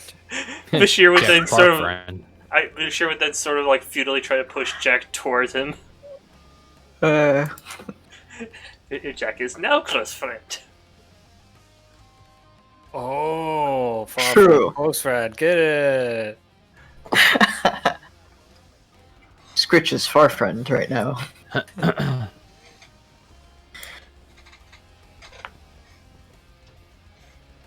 All right, is that all you want to take with you on your journey? Yes. Will be good. Too many more and boat would probably sink. Well, it holds 12 and then full cargo. Yeah. Or with no cargo. So we. Rask is actually gonna like poke his head around and look for Matilda. Oh, Take God, them no. more. You do so, and you see Matilda's actually sleeping on the top deck with the other male. They're kind of curled up next to each other. Okay, Rask won't call them then. All right. So, They found the- while we're getting the boats up and getting them all stocked up, everything, Bashir's gonna take some time because it's something I can do. Might need it. I just added it in. Vree will keep ship safe. Safe? No attack though.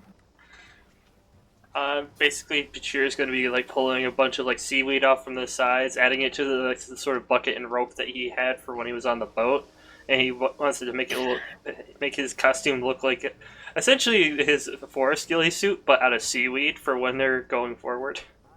Okay. So who's all going on this voyage? The main collector. Yeah. It's Marco. Okay.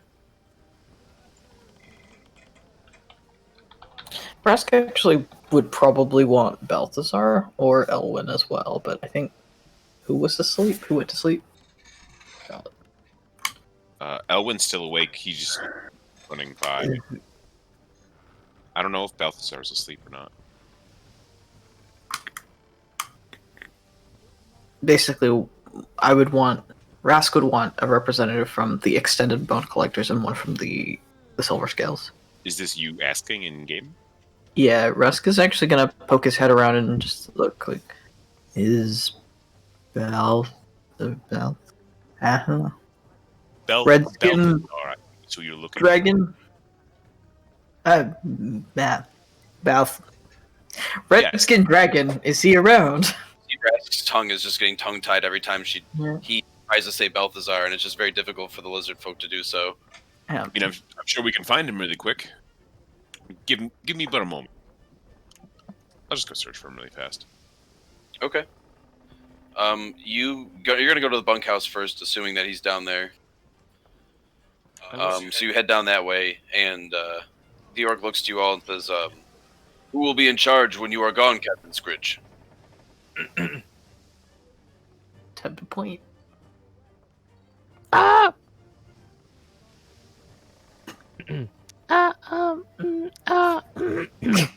Skritch is gonna like look around. I don't mind stepping forward. I am Marco's right-hand man. Is he kind of like does like a Captain Morgan on the Maganel he's standing next to? Okay.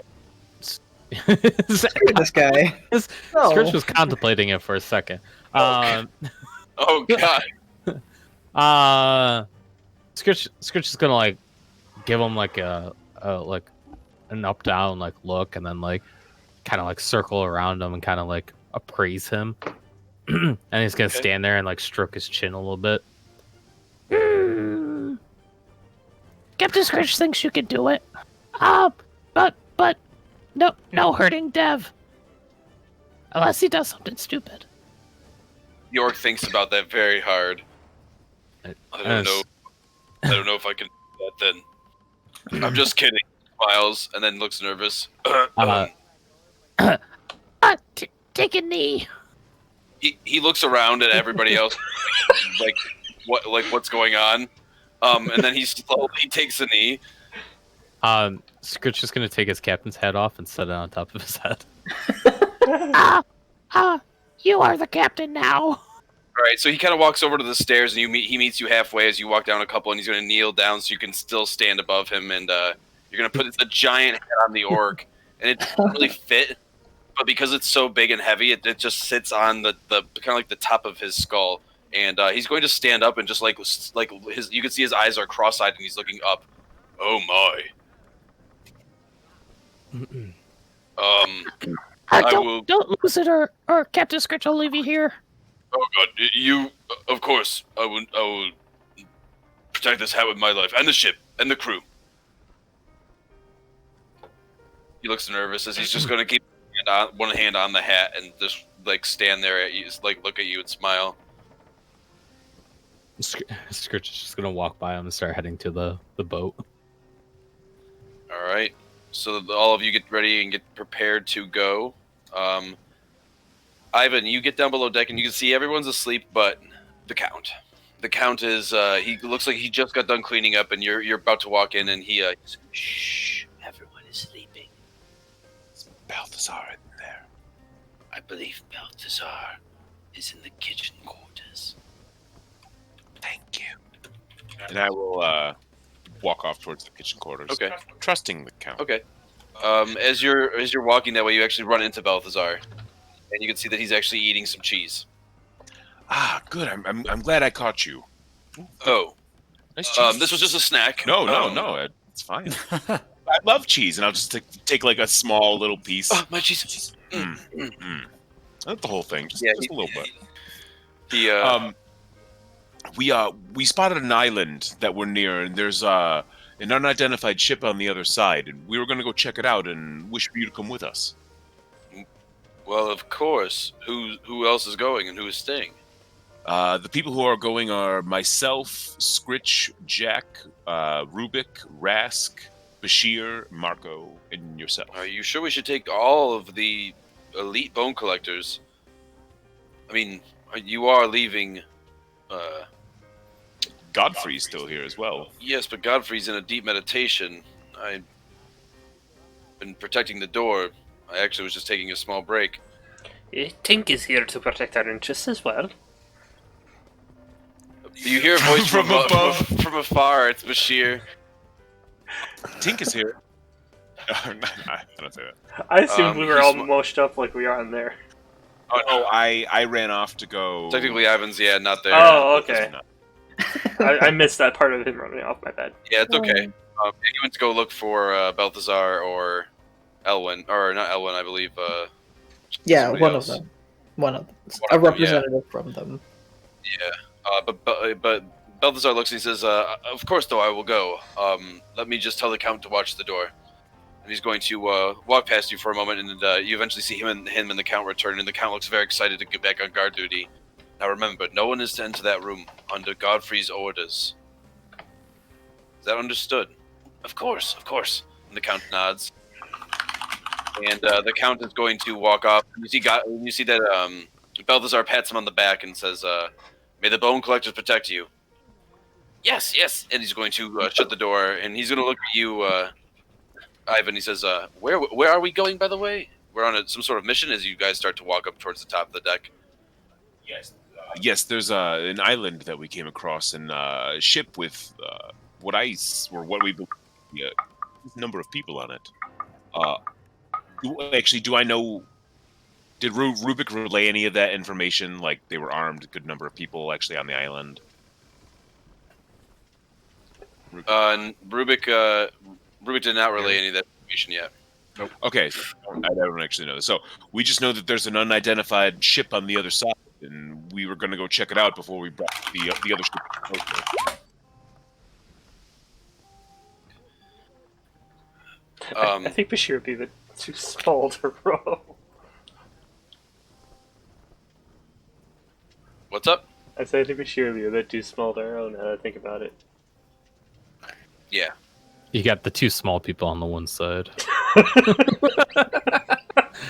It's for counterbalance. In circles. Well, lucky We've for been you, this is rowing for actually 8 hours. this is actually a current. This is a current ship, so it actually just follows currents, and you can steer it from the front, so you don't have to worry. That's why Marco is at the front of the ship steering it, and he doesn't want you guys to even touch any of the paddles, because if you did it, they would probably break from the current. Skritch touches the paddle. Bashir, The whole half of the ship just blows up, and you see Skritch and Bashir launch into the water. Everybody start rolling The dex boat just checks. shears in half. Yeah, just, What again? I just want to see what would happen. actually, can you put Bashir at the front because he'd kind of be sitting at, like a dog in the wind at the front of the ship. yeah, sure. Jack's like, "Hello, darkness, my old friend." Just as he's Bottom singing. to the bottom. Yeah.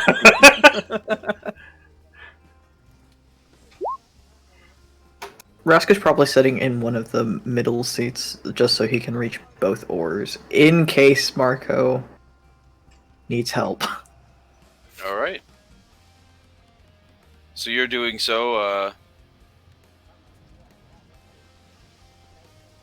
There we go. I was trying to find Balthazar's token for a minute there. He's also there, sitting in behind you, Rask, and next to Jack. I'll lean over to Rubik and. Can your familiar convey information to other people? It can talk. Well, I was just thinking we don't yet have a way to, tell them if we need help or not. So, can you convey information over long distances with your familiar? No, I can give him a message and he can deliver it. plate is better than nothing. I'd keep him with us then, if we can. He'll be back soon. I don't know. He's hard to see. He's invisible right now. I'm waiting for basically when he comes within 100 feet, I get a telepathic link to him. And then. Skritch can do sending. Oh, good. Good. All right. Perfect. Balthazar looks back at you. Skritch, you know some impressive spells. Yeah, Captain Skritch knows a thing or two. I wish to talk to you someday about your magic repertoire. Okay. Skritch doesn't know that word. Oh, forgive me. I wish to talk about the spells you know of. Skritch knows lots of spells. Balthazar smiles. You see Marco's actually very serious, and he says, "Shh. We should stay focused on the task. If this is a pirate ship, we have to be very careful. If it's a certain crew of any sort, or there are more of them, we could be in big trouble. This is where I need you bone collectors to really prove yourself." And he's going to look back at all of you and wink, and then look back at the front of the ship. Bashir, do you see anything unusual? As he hears Skritch talk, and he says, and he kind of like that Screech just kind of like throws Marco off, and he kind of like cringes. Yes, Captain Skritch, what is it? Skritch thinks he can take some pirates because Skritch killed a siren in one hit before. Okay, Captain Skritch, thank you for that. I will keep that in mind if we come across any pirates. All right, Marco just collects himself and he starts staring forward again as he's now getting back into the zone. I just picture Skritch kicking his feet like a little kid on like in a car ride. Like, are we there yet? Yeah, he's like sitting on the bench, just swinging his feet back and forth because he's too short to touch the bottom of the boat. I'm thinking more like toddler kicking the back seat of an airplane. Skritch. He's trying to kick the bench in front of him. Skritch, roll me a perception check. Oh shit. 11. 11. You hear something behind you, but as you turn around, you do not see anybody behind you. Might have been a wave, though. You're not too sure. Is there like another row of benches behind us or whatever? Yeah, it looks like there's some cargo of food and water in between those benches, right behind you. All right. Looks like there's some crates of food, and then behind that there are some barrels of water. Skritch is gonna like climb back to like the back row of benches and just kind of like peek around. All right. So you begin to look around, and you kind of get down from your seat, and you're peeking around, and Balthazar notices you, and he looks to you, Jack, and he kind of like points back, and he says, he kind of almost lips says Mouth. this. He doesn't. Yeah, mouth says it. I don't. Yeah, what a weird thing to say.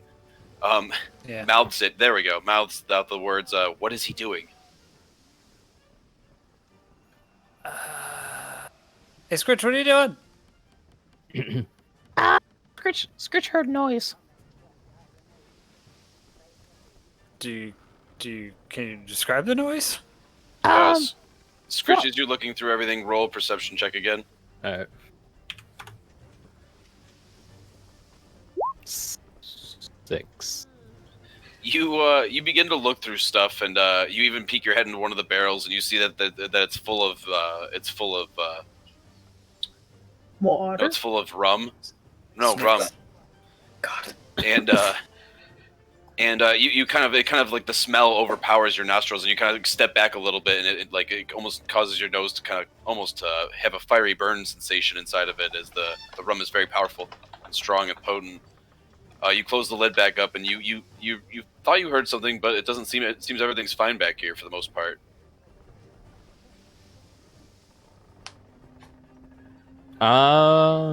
He's just gonna like sit down on the back area or whatever and just hang out, I guess.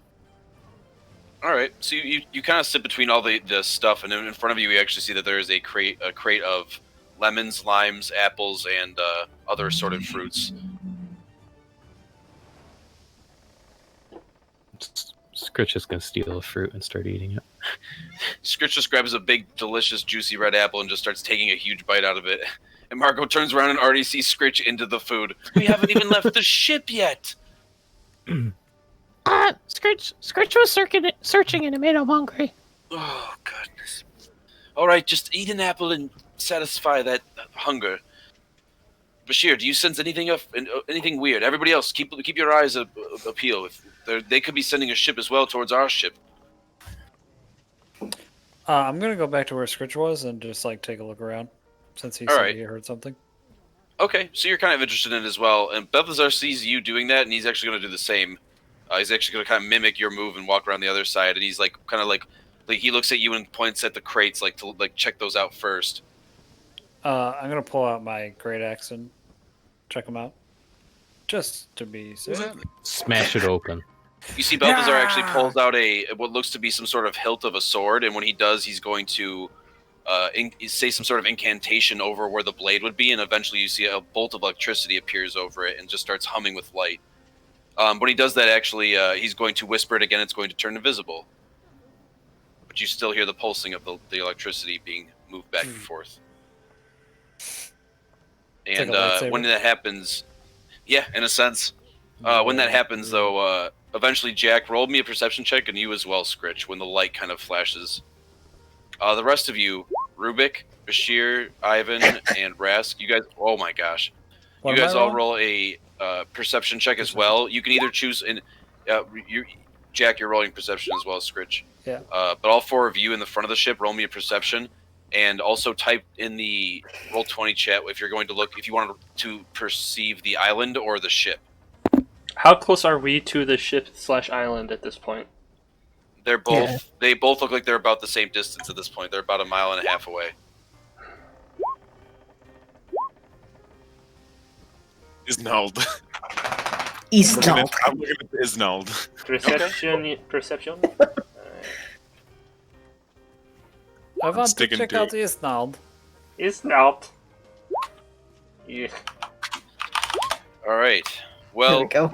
Wait till we get on the island, then I can do better shit. Jack and Skritch, as you guys are looking through all of the stuff, and that light kind of flashes, you eventually hear almost a gasp, and right in the crate in front of Jack, you eventually see that as you lift the lid, Tink is hiding. Fucking knew it was Tink. We knew it. Skritch is gonna offer her half of his uneaten apple. She kind of smiles. Looks like I must have fell asleep in the ship again, huh? Yeah, seems like it's okay. Skritch fell asleep too. Oh, perfect. She gets out and she kind of sits right next to you and takes the half-eaten apple and she takes a bite. Hi, everybody. Oh, look at that. We're going towards the island. That sounds like fun. I can't wait to explore with you guys. Turn around. Yeah, how far are stare really hard at Tink. How far are we away from the ship? Just asking for a friend. To go back to the ship would be a pretty good chunk of time.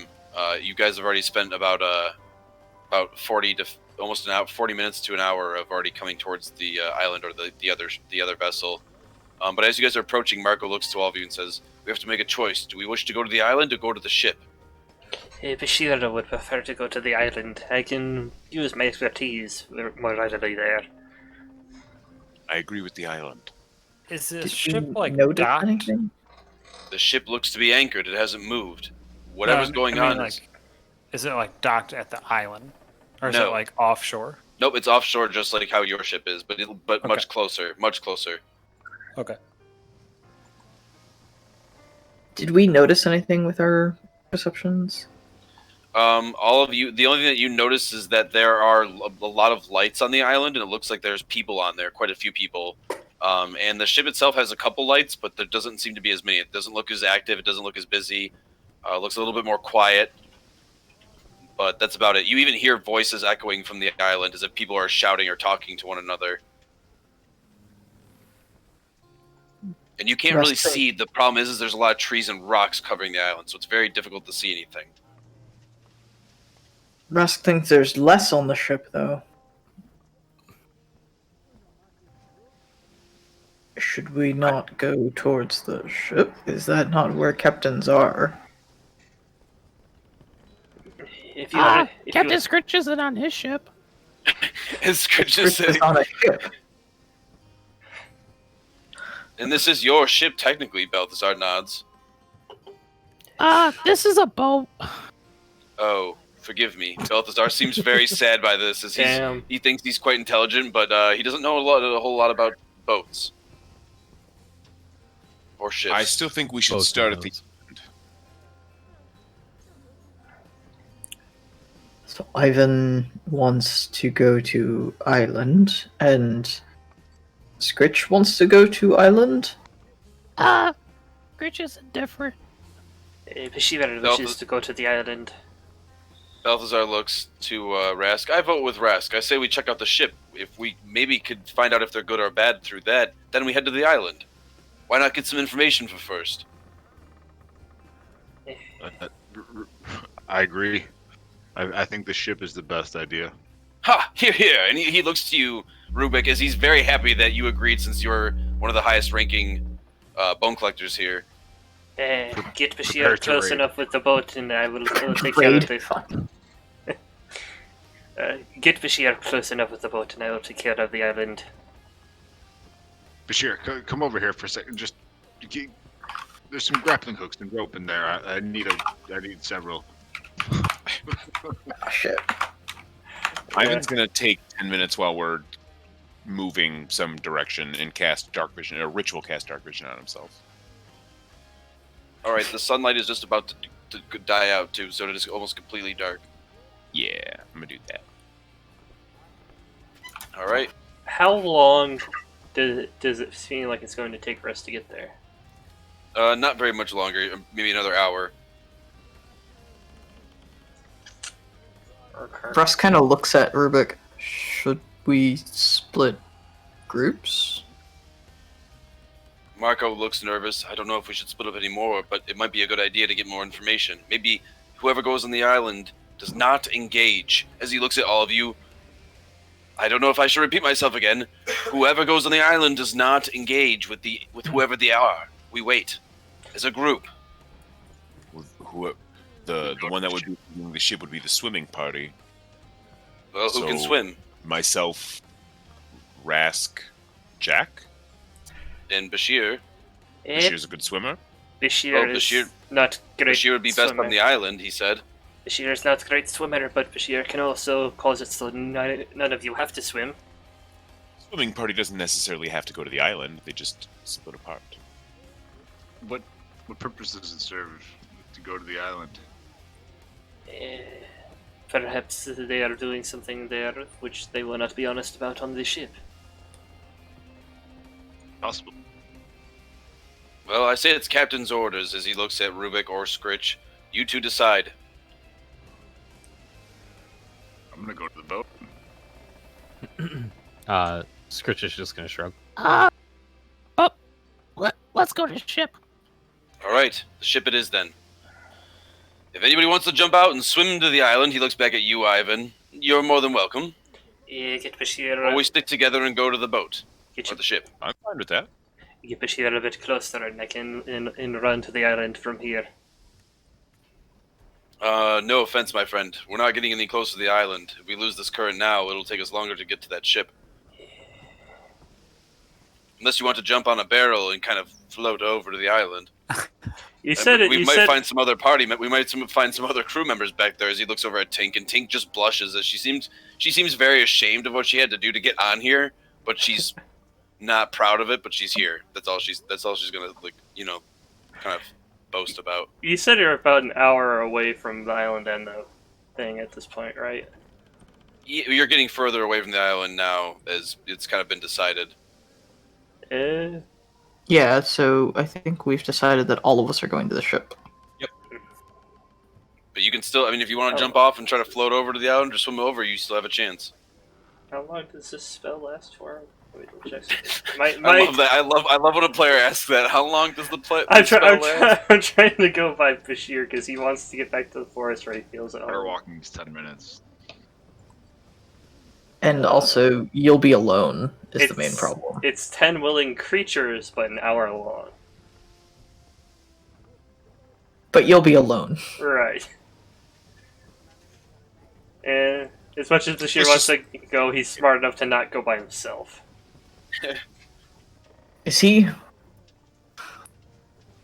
All right. He's so, just looking longingly at the forests on the island, like home. As you're passing by, yeah, you were so close. But yeah, you guys continue on, and you can see that the current's actually picking up a lot faster than Marco anticipated. He looks at you all. Be a little bit more ready. We'll actually be coming up with the ship in about 20 minutes, and he's going to lean down now and get low. And Perhaps you we can see should. that he actually is going to tuck away. He's going to tuck away his necklace and just kind of look at everybody. Keep your lights or anything else that could give away a position. Do not make a sound. And he looks back at Skritch. Don't make a sound. Perhaps. Okay. And Tink just kind of laughs as she loves your voice.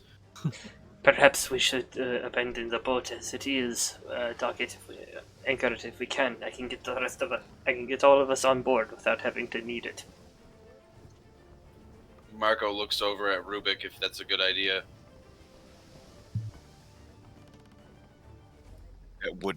That might provoke a lot of individual failure. The spell Moving is the on boat to is me. a lot simpler, I think.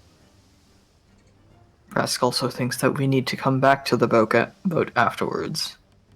We'll stay as is. We'll have a boarding party, and we'll have a couple of us stay on the ship. We'll get to that as we're going. Just whisper about it, please. Keep your voices down. And after a little bit of time, you guys can talk, but eventually you'll get to the ship pretty quick, actually. Like you said, about 20 minutes. So decide who you want to go on the ship when you make it there. Because grappling hook and rope in hand. Rubik doesn't seem to be talking. You see, he's just ready. Bashir's making sure his disguise is on point before he goes on. Rask is keeping an eye on Tink.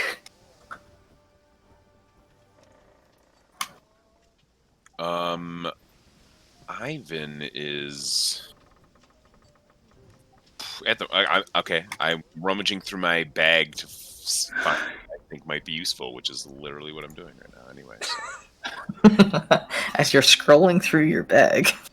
Bashir would make his way back to Tink just before we get too close and kind of whisper, sorry, seeing as how you have decided to join us on your own, perhaps you would be willing to watch the boat on your own.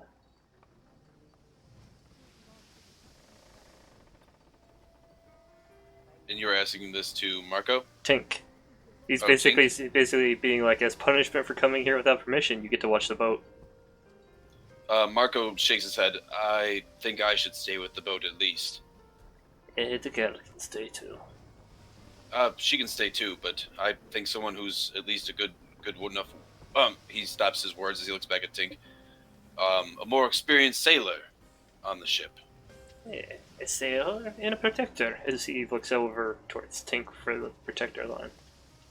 And Tink kind of smiles as she's going to get ready to pull out her weapon. Let's take out these guys. Take the ship. We may not even need to take. Wow, We don't know who jeez. they are yet. But if Skritch has another ship, then that's a fleet, right? We sold other ships because we don't want more ships. But we can Tink. Skritch would love more ships. see. Tink smiles. Let's take them. Rask is just Marco like, looks back. Everybody, keep it down. Why are we talking about taking ships? Stop it. Marco gets mad. Like you can see, he's just about to freak out. Ah, everybody, stop it. It's the best thing to be overheard while you're silently approaching someone's ship. Rask is going to just look at the rest of them and say, Marco, Rask, and Tink will stay on this boat. That sounds good to me. Marco gives a thumbs up. Balthazar like kind of smiles as he's still gripping his sword. I'm ready for whatever comes at us. For the bone collectors, as he looks at all of you. If only.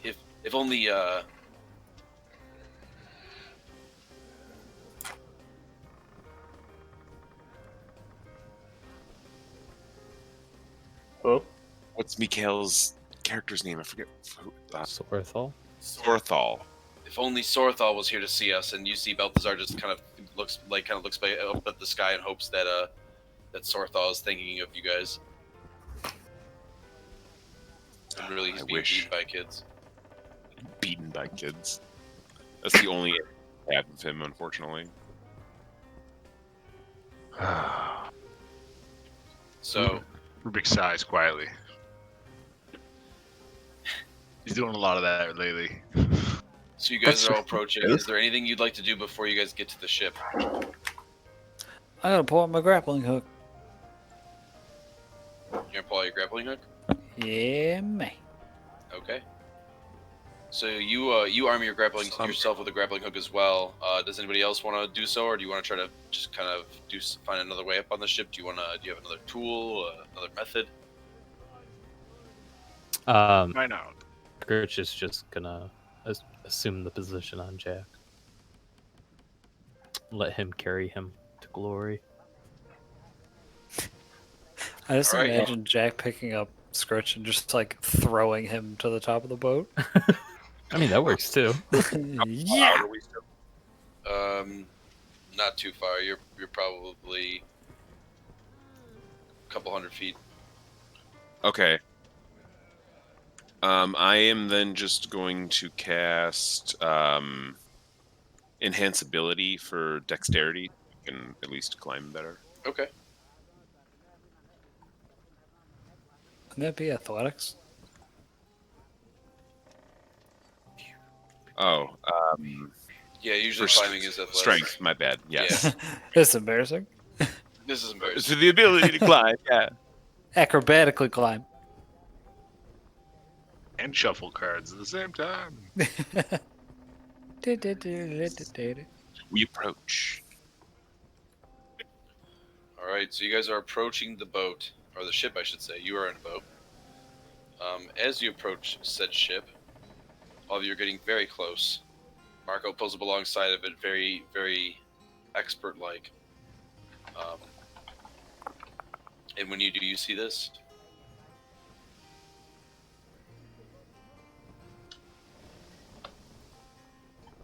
That's a nice fucking boat. That's a real. You see that this looks like a very, very large ship with very black and decrepit looking and algae and coral and little barnacles all over it on the bottom. It's seen some battles. There's even bones and planks that are replacing some of the missing pieces. The sails are painted black, and you can see that there's a large skull with crossbones banner of a flag wrapped into the middle of the mast, flapping in the wind. On the ship, you see and hear many people walking around the deck. Not many, but a good chunk of people, though. And you can actually hear whipping sounds and people yelling and screaming, as you can see that there are some sort of thrall drivers and slave drivers on this boat. They seem to be either some sort of pirates or slavers. Oh, that makes. So the boat is anchored, right? It's not actually moving like it is. It's not moving, unfortunately. Yeah, there's that. No, little okay, white I just little wanted to be bit clear. There, yeah. As soon as we get like close enough for people to start getting ready, Bashir will cast water walking on everybody on the boat. Okay. I'll click the spell just for you real quick.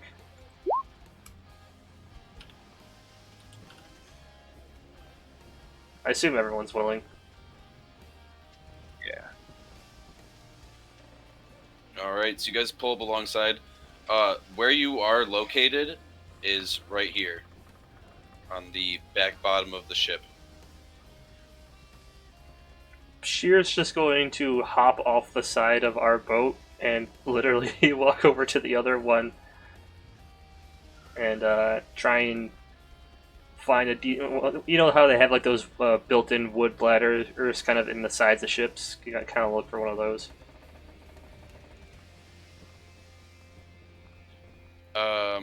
Yeah, I mean, there are places you can climb up pretty much. Yeah, so you just want to climb up the side? I specifically want to climb up to any place where there might be a gun port and Okay. try and get through a gun port if I can. Okay, yeah, there is definitely you actually look up above you, and probably about a good 3 feet there is a large organ gun, which is 6 cannon barrels that are welded, or smithed and welded together in a sense in a row, and it looks like it's on a pivot swivel, and you could definitely fit yourself through there. I want to quick check, make sure the coast is clear before I do so. Okay. Perception, I guess. Roll me a perception, but all of you are before you approach the ship, before you even touch it or get near it, roll me a stealth check as well, if you wish to be quiet. Everybody? Just if you're going to start approaching the ship or touching it. Bashir's the only one so far. Okay. Does anybody else want to start climbing or doing anything? And Skritch, you got a 16 for stealth? Yeah. Okay. Yeah, you make it. Bashir, you make it. So these roll me a guys are perception, Bashir. Nat Is that nat 20. 20? Nat 20. Okay. You look inside and you can see that there is one guard in there and he is flat out drunk on the floor. Is he passed out, or is he just drunk and kind of writhing on the ground? He's slowly moving here and there, but he's just trying to reach the bottle that is across, like, that's really close to his fingers, but he just can't reach it, and he's too intoxicated to move. I will, looking back at the rest of the guys, just sort of give a small little salute to the bone collectors and hop through the gun port then. Tink sees this, and she just kind of, like, cheers on, like, kind of, like, does, like, a little, like, cheer, and she looks over at the rest of you. I should go with him. I should go with him. I'm small enough. No, I'm small enough. We need enough people on the ship. Captain Skritch, can I go with him? Captain Skritch, can I go with him? Yeah, Tink can come. Raph is going to just like put a hand on Tank's shoulder and just like not move. She looks over at Captain Skritch and Rubik. Rubik, come on. You see Marco is looking at you all, and he's about to freak out because you're having this argument right now. Yeah, Skritch is just gonna like keep waving Tink on. Like, come on, let's go. And she looks at Raz. Glare at Skritch. Can he be intimidated by Skritch? Or can Skritch be intimidated by Rask? Yay, party intimidation checks.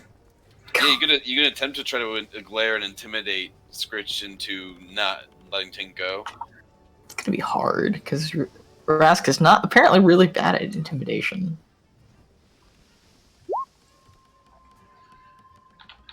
Yeah, no, that's 7. What would I roll against it? Roll me an insight check, please. Hell yeah. God damn it. Is your insight like bonus higher than 7? +8. Oh god, what the hell? Okay. So You can understand what I'm doing then. You see, yeah, you can see that Rask is glaring at you, but you, in your mind, you are captain of this boat as well as the ship that it came from, and you are going to board the ship, either taking it or destroying it as captain of this boat and said ship that it came from. So your orders are his orders, unless Rubik usually says otherwise. You sometimes listen to Rubik. Rubik's throwing his grappling hook. All right. Do you want to stealth it, Rubik, or you just don't care at this point? I mean, they're obviously flying the skull and crossbones, right? Oh yeah, you can see that. You can see that they have a pirate flag, and they're not being quiet. You can actually hear them up above, actually beating someone right now. You can actually hear someone whimpering. He says, "Get up, you slave!" And you hear another hit, and you can hear a body hit the deck. That's it. Take him down below. I can't stand the sight of a pile of meat. And he spits at him. Rubik's about to invoke the tenets of his paladin oath and douse the flame of hope. If that's actually what we hear, then Rask is actually gonna switch real quick. Okay, I'm gonna have everybody roll initiative actually at this point, so we can real quick. I saw the drunk guy. What race is he? Is he human? Is he? He's a half-orc. He's a half-orc. Perfect. Before this, can I use primeval We're rolling awareness? real well. Oh, crushing it. We're rolling really well, guys. Going second right now. With a 5? Oh no! Crap. Got 30. Oh my god! Why are we rolling such shit? Initiative is what? 3, 2, 5. Initiative. Gives him a fighting chance. Oh my god, this is the worst initiative we've ever gotten. I don't know. Luckily, you guys have some sort of surprise round. Whoever doesn't successfully get without making noise. Honestly, this is pretty standard for Rubik, so he's used to it. He's used to this low initiative. So let's see here.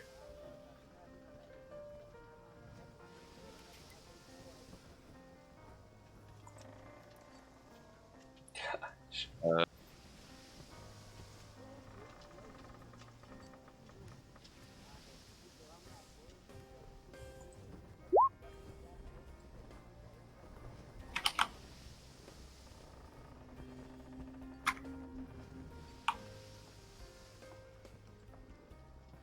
Perfect.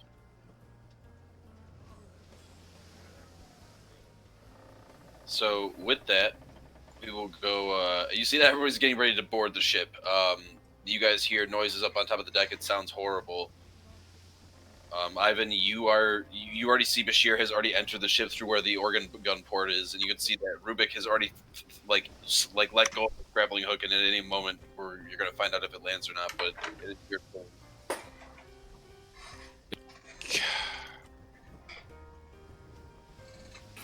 Can I hold my action to see? I would like to climb up the grappling hook, but I can't really do so Yep. until okay. Yeah, I would like to wait to see if that happens. Okay. Well, Next you up will can't be hold Bashir. movement. So- We're not in combat. I mean, we rolled initiative. Are we really I in know. combat? I mean, you Oh, guys aren't I'm yet, giving but everybody. That's what I do. We love you, Dan. oh, It's a question. I get all my favorite enemy stuff on these guys if they're on FA. So, Bashir, you walk down in the lower deck. You see it's very open. They have like nothing except cages and what looks to be empty barrels of food and water. They don't have any organization. You can see this is just a mess. Right. You said there's the one drunkard on the floor, right? Correct. Judging by the outward appearance, I assume I got the same kind of gist of these guys are pirates as the rest of the group, right? Oh, Whole Miss skull Rubik. and bone motif and all that. Hold on. What's up?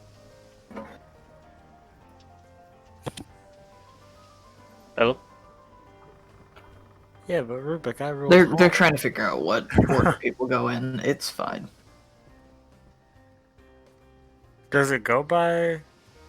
If In it- 5e, it technically doesn't, but 5e yeah. dex is the tiebreaker, and if not, if it's the same dex, then you just roll again. If anything, if you guys want to roll again, I'll allow that. If Dan accepts your challenge of the No, die. it's alright. Rubik can go first. I was just wondering. No, Okay. no. No. Oh, we got Roll Canadian standoff. Bring it, roll. Rubik brings a 13 to the table, and it's also 13. are you guys fucking serious? Again. All right, fuck you, Oh, Dan. you son of a bitch. Oh, Yo, upset. that's a nat 20 though. Yeah, but it's on initiative. It's Yeah, not to touche. attack for a They crit. don't count That on is a rule- initiative. That is a rule within itself. So yes. So Rubik would go before Jack, Glad I wasted even with that nat nat 20. 20. Conquered the android. I am Goku. Do you And hear here I what- am, okay with my 3 initiative.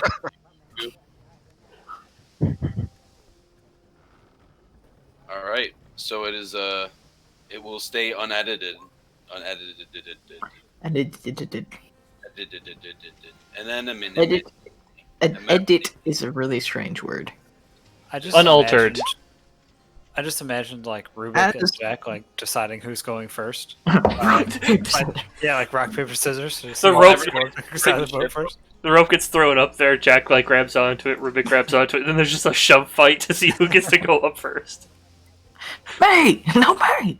All right. So with that, Bashir, you are 10 feet away from this drunken orc, half orc that is laying on the ground in front of you. Alright. I am going to slowly approach this guy from the back. If he's on the floor, kind of like rolling around, I'm going to make sure that I keep myself to the back of his head. I'm just going to try and slowly approach him and attempt to just... I doubt he'll be able to fight much. I literally just wanted to do the shush, put a hand around his mouth and dagger to the throat. Okay. What would you want me to roll it? Assuming an attack. Attack with advantage.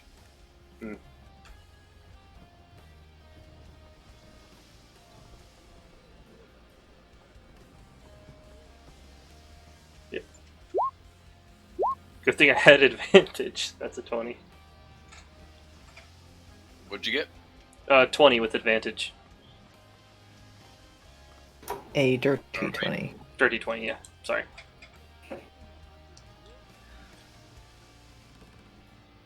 So you bring your dagger close to the half-orc's throat. He No, does I not- want to put it in his throat. Ah, all right. You put it right in his throat. I just want to like slit his jugular. What was that? You stab him right in the throat. Roll for damage. 9 piercing as I kind of hold on to his head, and if he's not dead from that, I'll just keep going. He's not dead, and he's waking up and very scared and shocked and flailing around as you're stabbing him in the throat. All right, second time. Second time. Then. That's a nat 20. You know what to do? Yeah, roll damage. There. Oh, sorry. First one. 12 more piercing damage. Well, is it 6 Doing- plus 4? So 10? 6 plus 5, so 11. So it's We're 8. doing our What was that? 1d4. are we doing our crit still where we roll. Oh, is it doing it differently in the preset thing? Yeah, here, let me just roll the damage differently manually then. So 2d. Alright, should 1d4. Oh no, I just got a 4 on the extra die, that's all. Yeah. Okay, so Yeah. Yes. You just So double 8 the on dice that 4. you rolled. Yeah, no, it automatically does anything. So it's 8 plus 4 for the 12. net 20. Wait, why is it? I'm so confused. It's so for his first damage die, he rolled a 3, so it's 3 plus 5, so it's 8. And then on his second 1d4 for damage, he rolled a 4. Yeah. Right, so then that doubled 12. should be 6 plus 8 plus 5. Right? No. No? It's only a 1d4 plus 5 dagger. Oh. So it's wait, 2d4. So he rolled a 3 and a 4, Yeah. and then he adds the 5 on top. So I'm so 7 plus 5. confused. Yeah, it's weird how D&D Beyond did it. I was a little confused until Jay explained it, but now I kind of understand. But it's also very silly. Uh, Well, Oh, I forgot that I also did Colossus Slayer on this guy, so I need to roll an extra d8. yes. Is he already Um, damaged? Yeah, Yeah, on this when I hit him the second time, it's once per turn. Oh shit! Okay, you could. Oh damn, nice. So yeah, So strong. That's right. 1 more point of damage. Okay. Did that not get doubled by You would crit? double that technically. It's Huh? a dice roll. Yeah, true. It's the same. It falls under the same rules as sneak attack and smite. Oh, really? As Yeah. Colossus Slayer does, yeah. All right, That's yeah. awesome. So that It's not double the dice. It's double the dice that you already rolled. Yeah, so it's 2. Yep. Plus 2. so it All right. would be so then the first attack does 9 piercing, the second attack does 17 piercing. I'm so good. So you start stabbing the crap out of this half orc. You're basically stabbing him in the throat several times as you're holding his head down. And I like to think I have my legs wrapped around his throat, and my one hand gripped around his mouth while the other hand is jabbing into his neck. Well, it's difficult for you to be wrapped around and stabbing him at the same place. So I would say you're standing. You would probably be standing more or less holding him down and standing up next to him, stabbing him in the throat. Oh yeah, Having right. Yeah, sure. Your footing on the ground a little better. But you are stabbing him pretty well. He's bleeding profusely and not doing too well. He's still on the ground. And his hand, basically has one hand in your face and is just kind of like pushing your face up, and you're looking up as you're still stabbing him. I'm just going to whisper into his ear, "Filthy slaver." What'd you whisper to him? Filthy slaver. Ah, okay. All right. Thank you, Mr. Bashir. Next, we have Skritch. Skritch, what would you like to do as you're trying to board the ship? I guess follow everyone up. Oh, sorry. As bonus action afterwards, so don't worry about any more rolls. On Wait, I this guy. thought you cast Colossus Slayer with your. Colossus Slayer is a feat. Hunter's Mark is a spell. Okay. Should have done Hunter's Mark first. Yeah, I know. That's my bad, not thinking of it. But yeah, that'll be afterwards, and that's my turn. Sorry. Okay. That's okay. So, Skritch, do you want to wait till someone else throws a grappling hook up, is what you're saying? Since you're riding on Jack's shoulder? I mean, I'll just, wait till Jack climbs up, I guess. Okay, do you want to prepare a spell, or ready a spell, I should say, or ready an action?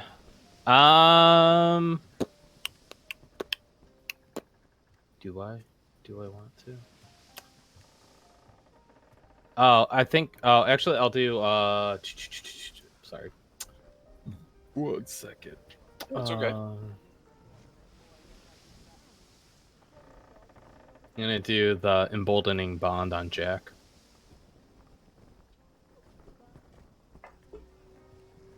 All right. And how long does that last? 1 hour. Wowza. All right. Well, you heard him, Jack. Emboldening bond is on you now, so that's pretty nice. Add a D4 to attack roll, ability check, or a saving throw. Nice. Yeah, that's really nice. But nice. All right. Well, that's a nice thing to give to your mount. Very nicely done, Skritch. Carry on, steed. All right. So after Skritch does that, it's going to be Sir Rubik's turn, whose grappling hook has now been flung up onto the side of the ship. Roll me a athletics or acrobatics check just to throw the grappling hook, Rubik. Athletics. Can I rage before I do this? Yes, you can. Yeah, and just. It's an athletics check. Sorry, I have windows open because I was trying to be a mod, but it's not working. It's okay.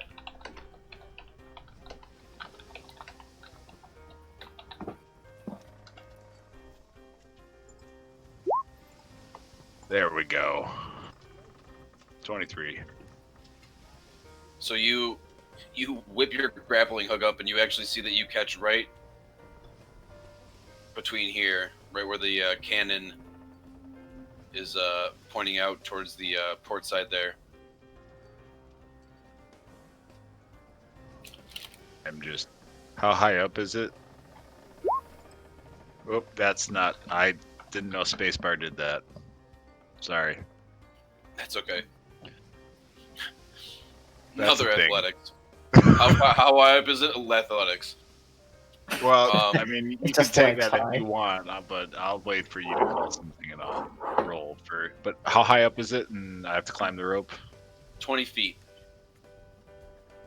Okay, so that I'm gonna half. If it's half speed, I assume. Correct. Okay, so I climb up the rope. I get up to the top. I got 5 feet of movement left. From where do you want me? Yeah, put me wherever you want. There you are. All right, and so find somebody with a weapon. Who? Where's the screaming and beating coming from? All right, I dash. I can get there. I go here. I go there. All right, so you basically run in, and you see that this guy right here has a Yeah, large. I'm not even saying anything. They just hear like huffing Okay. and jingling Yeah, of stuff. Well, what's going on is this guy with the maul. You see, he has a large two-handed maul, and he has it with one hand right now over his shoulder.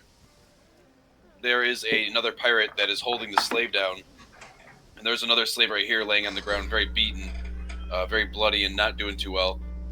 and you can see that this guy is about to swing the maul on this slave right here that's being held down. And all of a sudden, this guard, she's you see she's a woman, she's a swordsman. And all of a sudden, just like is hearing this, and you just hear this like panting as it's getting harder and harder. And also, you see this small metal ball of hair Fury? and beard and Fury just run in and just get right next to the slave here on the floor.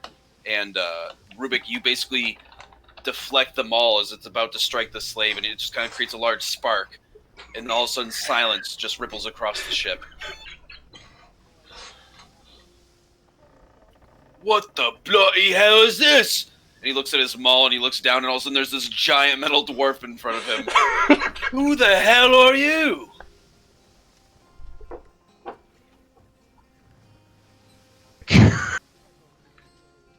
Does Rubik just start laughing like in a maniac and just doesn't say anything? No, he's actually very upset, and he just says, "I'm Rubik," and then he has a big sword. Which sword do you pull out, Rubik? Rubik, this is a Rubik's going for old trusty Arashari sword. He's for justice. You know what? I don't know. Oh, hold on. We'll find out. Evens and odds. Odds are Arashari. Ooh. All right. For justice it is. All right. I guess this is the right time for justice. So you're gonna Right? you're going to unsheath the blade, Rubik. Yes. All right. As Oh, soon as very you do, much you hear a there. I can now taste the air once again, and we will slay evil for justice. And the sword just shines with bright magical light. Oh. Also, I know we talked about the tables, and we never went over that. So you have whatever tables you got, you're rolling on for that stuff. Okay. If that happens. Okay. Everyone's just very quiet, and a couple of the pirates start laughing for justice. Oh, the sword's gonna get us! And they all start laughing hysterically. And the guy with the maul looks down at you and he says, "Who the hell are you, dwarf? Do you work for those fish people?" I don't say anything over the next 6 seconds before his death. Before his jet. Hello? Who are you? If you don't answer me, I swear I'll kill you. And with that, it'll be the end of Rubik's turn. Yep. And after Rubik, it's now Jack's turn. I'm gonna throw up a grappling hook. Wait, is Rubik's grappling hook still there? Yeah, It that's a is. good point. Can I just climb up Rubik's? You absolutely can. Let's do it. Acrobatics or athletics, Do it. right? Athletics or acrobatics, correct. Athletics it is. I'll muscle my way up. 15. 15. All right, you start making your way up. It is 20 feet up. Would you? How much movement speed would you like to use? It is half movement speed, by the way, when you move up that 20. I mean, I guess I'll just use all of it and get all the way up. Okay. And then what would you like to do when you get to the top? Where do I get? Okay, so You actually have to be right on top of the railing, like right near the cannon barrel. cool. Is the cannon loaded and is anyone standing there? You're Oh not no. cannon loaded, but you see no one standing up on top of that area where the two cannons are.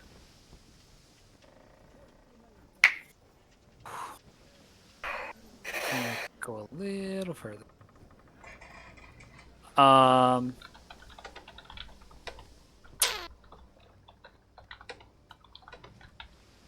What I want to do.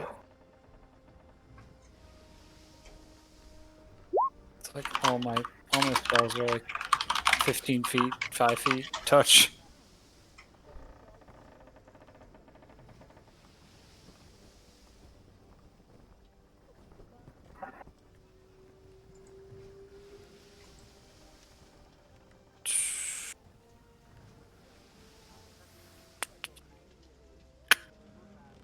something.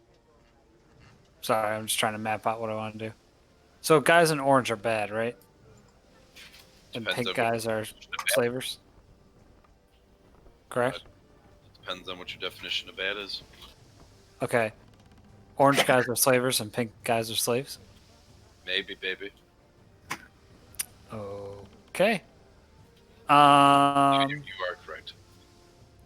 Okay. I'm going to bonus action Misty Step over to this guy. Okay. Sorry. That guy. Sorry, that guy. Yeah, I realized that my thing was hidden. No, it's okay. I saw it. My thing. I actually just couldn't click your character for some reason. And then I'm gonna wallow up him with my my sword or my great axe. Sorry, great axe. All right. You run towards the crossbowmen, and you can see he's looking at Rubik, and he has no idea that you just appear out of nowhere. Like he has no idea that you're there. Holy shit! Does Jack have 40 movement?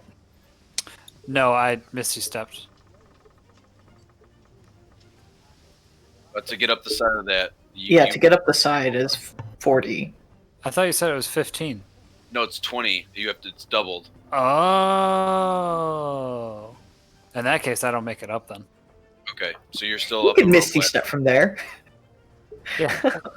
I just leave Skritch like floating in midair and then Misty You Step. want to dash? Exactly. So you could still run over to that person.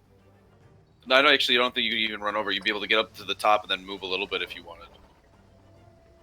Sure. How much can I move? How much movement Honestly, speed do you have? I want to make a suggestion. You misty step to the top of the deck.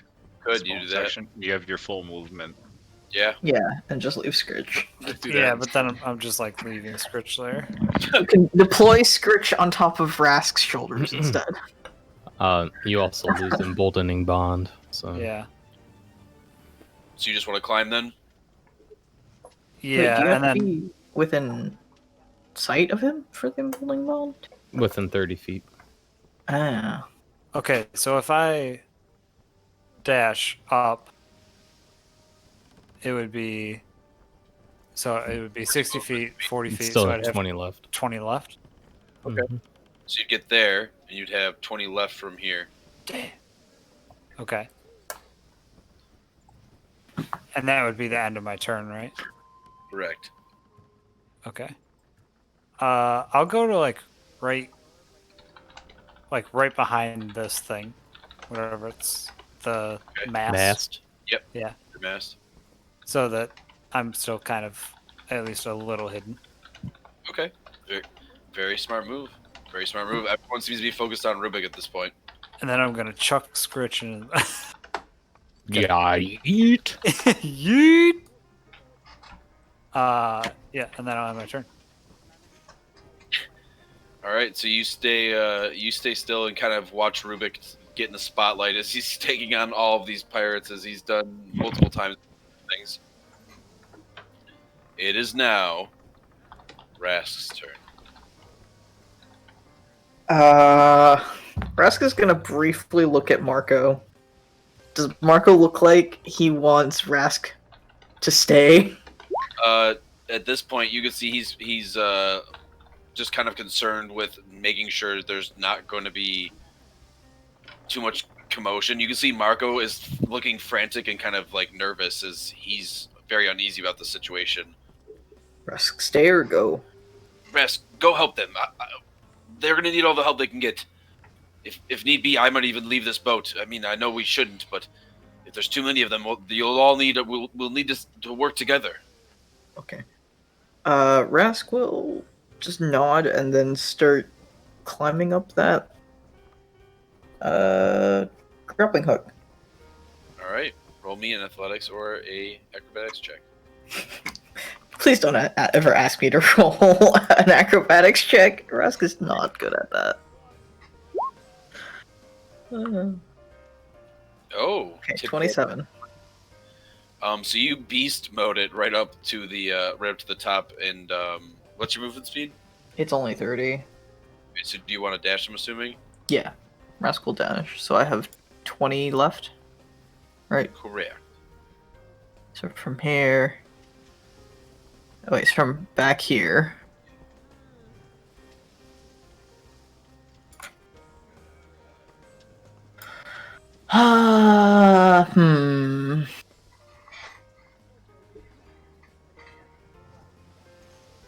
Hold on.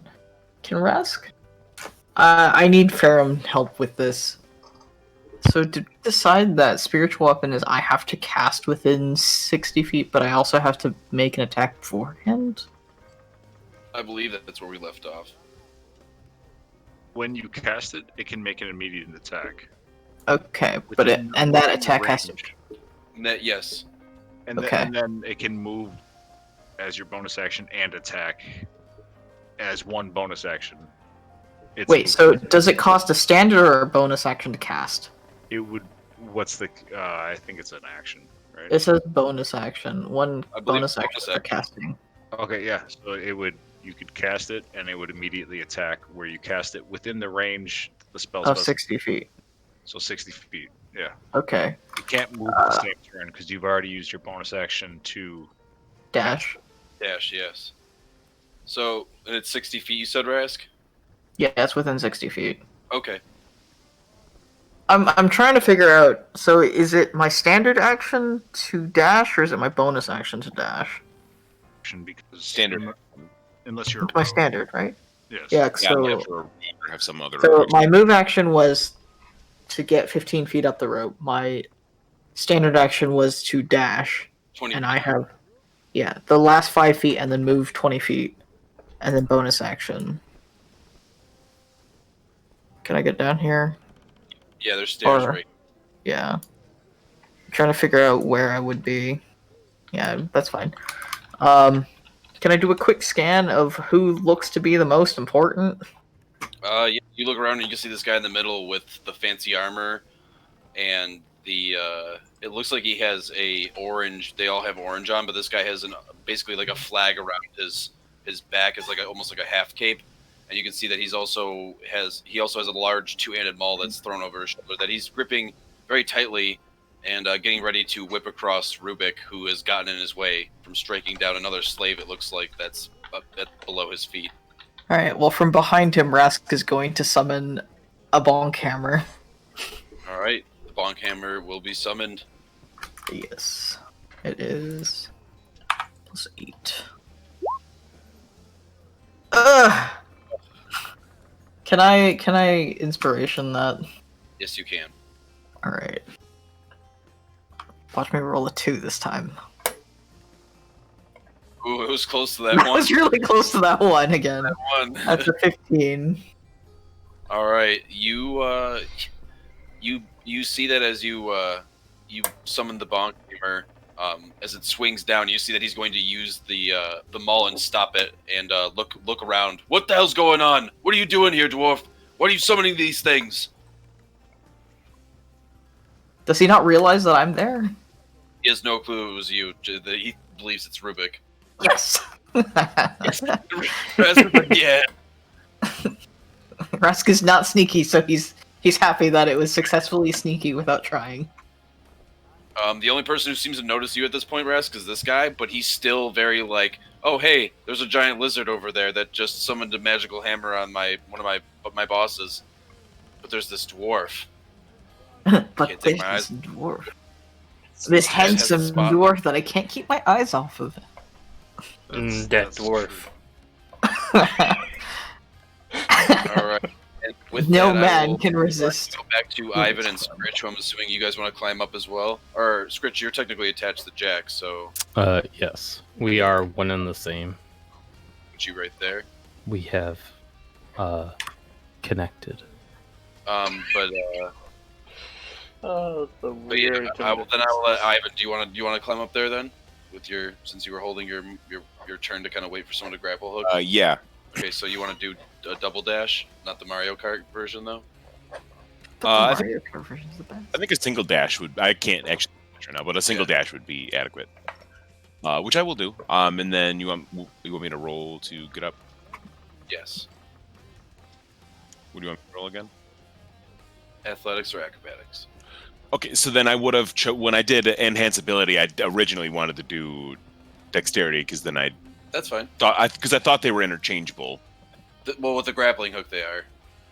Okay. And then Eric's like, "Nah, you're gonna do strength, man." And you're trying to balance on a boat and everything like that, so I'll allow you to kind of do it whichever way.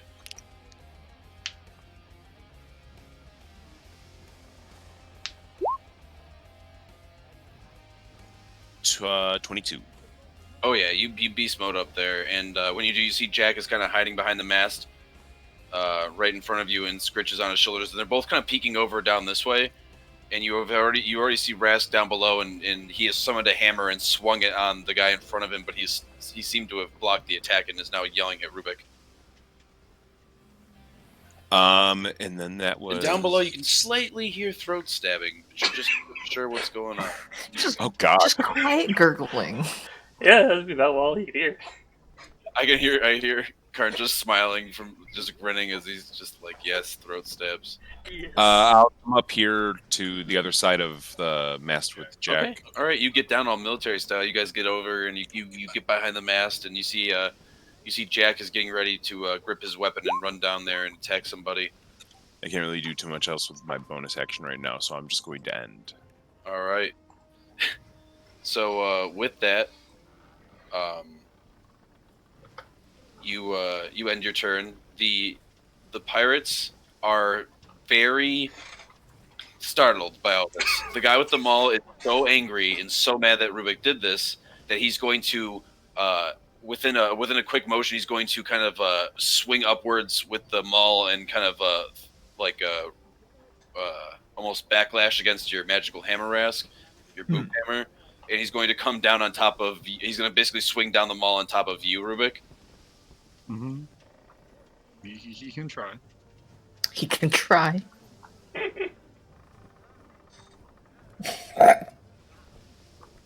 Oh. He got a 14. Well, he gets advantage, right? Because you're raging. No, only when I reckless attack. And I have Yeah, Oh, yeah, you're not right. reckless attack. Okay. Against that person, yeah. Well, Already. I am raging. It's only when I use my reckless attack feature. The next Right. until Was my that next not turn. used? Okay, it's only for attacks and it's not for Yeah. the... Because in reckless attack, you're like hitting so hard you're leaving yourself open type thing. Right, I was confusing that when he took the advantage on the athletics check. That's just for raging. Okay, that's fine. Because of that, he's the only one that's going to respond. Everybody else is still kind of in shock. And you also kind of had a surprise round, so I will now allow it back to your guys' turn again. So with that, we are going to go with Ivan again. Ivan, you're behind the mast as you run up, and you're now standing next to Jack and Skritch, and it's kind of just right back to you again. All right. I am going to kind of rummage through my bag a little bit, and I'll pull out a small vial, and actually I think that's the right one, and I'll uncork it and I'll drink it, and that will I'll cast haste. And then I'm going to continue to rummage through my bag, and I am going to concoct psychic bombs, and I'm going to step out. I think there. Yeah, I will step out to here, and then I will throw both of my psychic bombs here. Okay.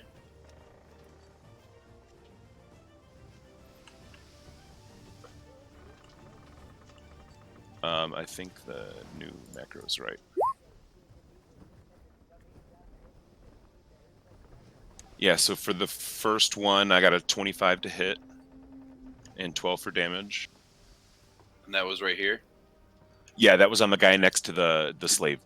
Then yep, you hit. And then the second one is a 13 to hit, 17 for damage. Miss.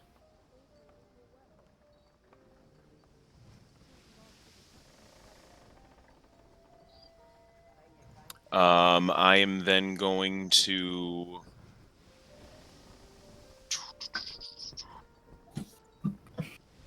Oh, you scared me there. I was like, oh, did an enemy I come forgot up? when Belfast did go up last turn, but for some reason the token so I had to re-put him back on the map. Surprise. Nothing Balthazar personnel, actually kid. Surprises you in character too. Seriously, he did. Oh.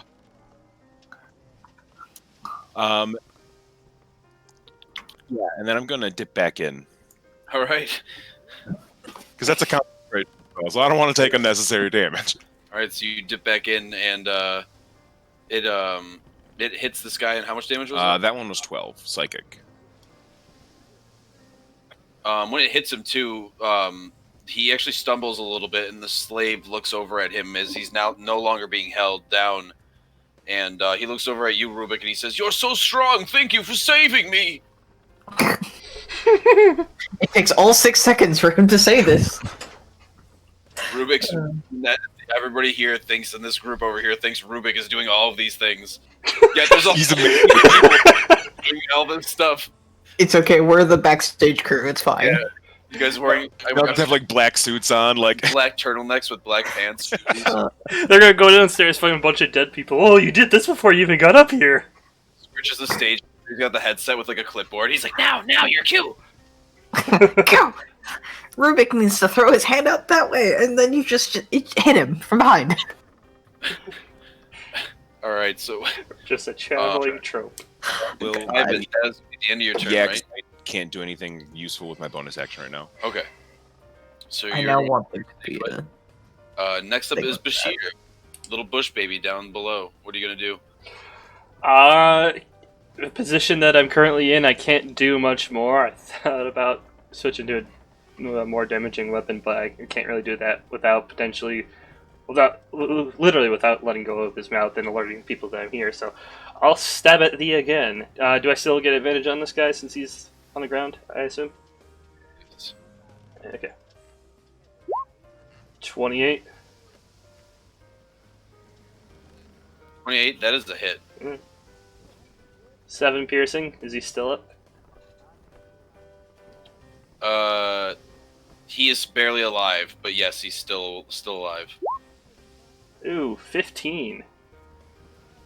That is a hit. Another 7. Yeah, he's not wearing any armor. He doffed his armor. Ah, okay. All right, so yeah, you slit his throat completely this time, and you actually chopped off his head completely from his body. You severed it. It's a little messy of a chop job just because he was struggling and moving around a lot. He's a bigger half orc, but you still did the job, and the dagger was pretty good. All right. That I can imagine. Now that as you do that, you look forward, you can see that there's actually a skinny, mangy-looking dog that's growling at you and sees you kill this pirate in front of him. Oh, I might get so much hate for this, but I'll bonus action. But as soon as I see him, I'll move the hunter's mark to that thing. That was both my attacks, and I don't really have much else in the way of bonus action. But I will put that severed head into the bag of holding. Okay. All right, you take the bag of you take your bag of holding out and you put the severed head in there. Yeah, and then I essentially, I guess the rest of my turn could be me pulling out my, I guess I would probably want to go with the short bow in confined space. Okay. But that's all I can do on my turn is pull out a ranged weapon, put the head in the bag, remove the hunter's mark. All right. After killing him, so yeah. Move right onto the dog. Put it onto the dog, yeah. All right, so that'll be the end of your turn. It will now go to Skritch.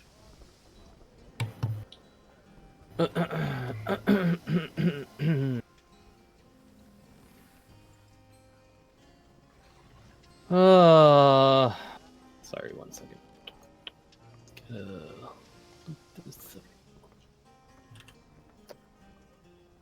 Actually, I'll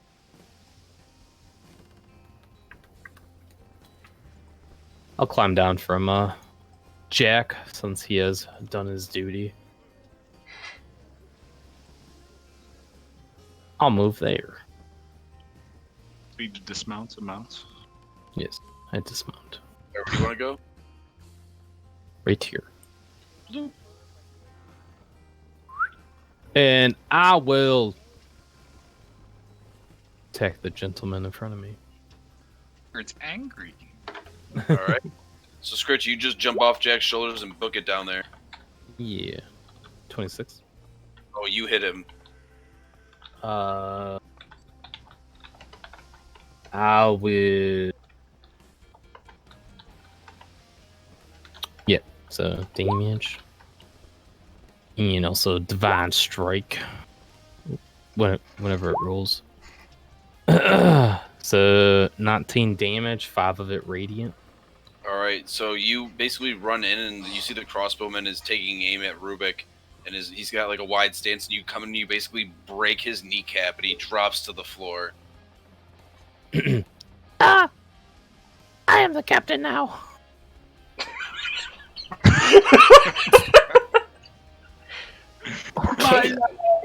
My leg! Skritch needed a new ship. Sorry. Who the hell is that? And you see the guy turns around and just sees this little goblin just destroy this dude's leg. And you see that he's Skritch. kind of shocked.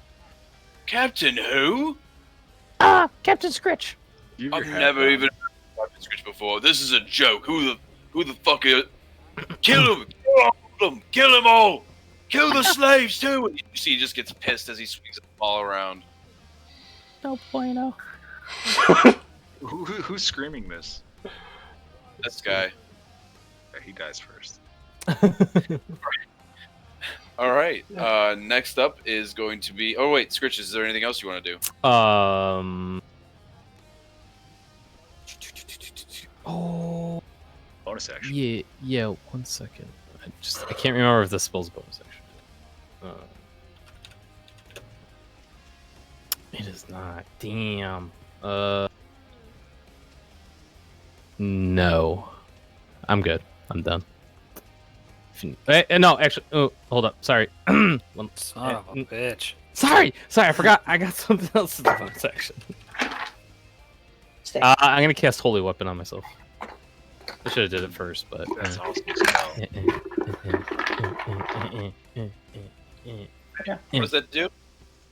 You imbue a weapon you touch with holy power until the spell ends. The weapon emits bright light in a 30-foot radius and dim light for an additional 30 feet. In addition, weapon attacks made when they deal an extra 2d8 radiant damage on a hit. If the weapon isn't already a magic weapon, it becomes one for the duration. As a bonus action on your turn, you can dismiss the spell and cause the weapon to emit a burst of radiance. Each creature of your choice that you can see within 30 feet must make a Constitution saving throw. On a failed save, the creature takes 48 radiant damage and it is blinded for 1 minute. On a successful take, it takes half damage and isn't blended. You sounded like one of those commercials for all the I'm surprised I didn't fuck up more words. Yeah, you're like smoking may cause cancer. Like your like side effects. All Is it additional terms and conditions will apply and Yeah. side effects? Yeah. Back of office for limited details. Thank you. And all right, thank you, Jay. So yeah, you imbue your war pick with this epic holy light, and it's just it looks badass now. Perfect. Oh, I like that. It's gonna be after Skritch's turn, Rubik's turn. Rubik is contemplating that. Unfortunately, Sorthal Sword shall only be here to bear witness. Wow. Damn. Because there's he wants to kill shit and he doesn't know how sharp this one is. He puts it back and pulls his other one out. Wow. Rude. Oh. Rude. God. Yeah, Eventually, it happened. as you do that, you see the sword go, my master for justice, and it just muffles, and you no longer here for justice. No, I'll wait for him to finish. For the Justice. Sing. Way. And then I'll I step forward and I'll like draw cut this guy with the Arashari sword.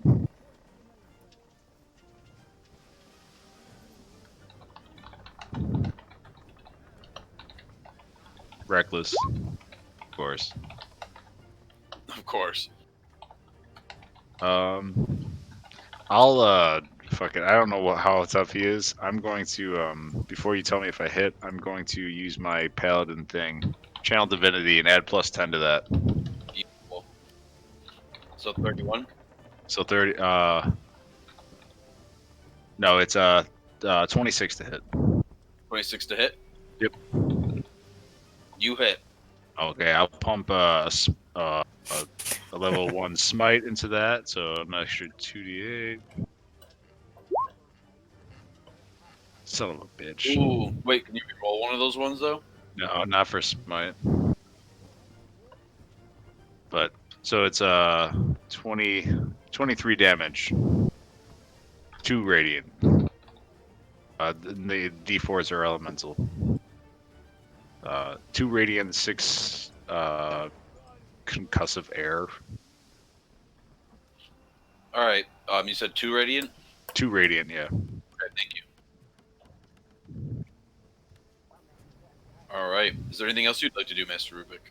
Yeah. How's he looking? You hit him hard.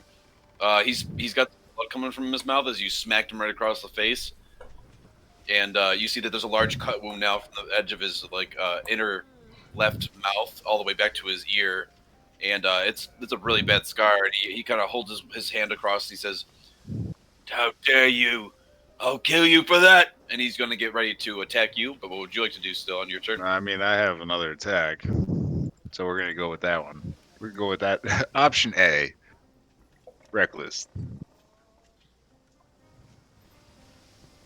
25 to hit. I'm gonna smite again. 25. Yep, 25 to hit. That's a hit. That's 41 damage. Right. 9 of it Turn radiant. I was just about to ask how much radiant. 9.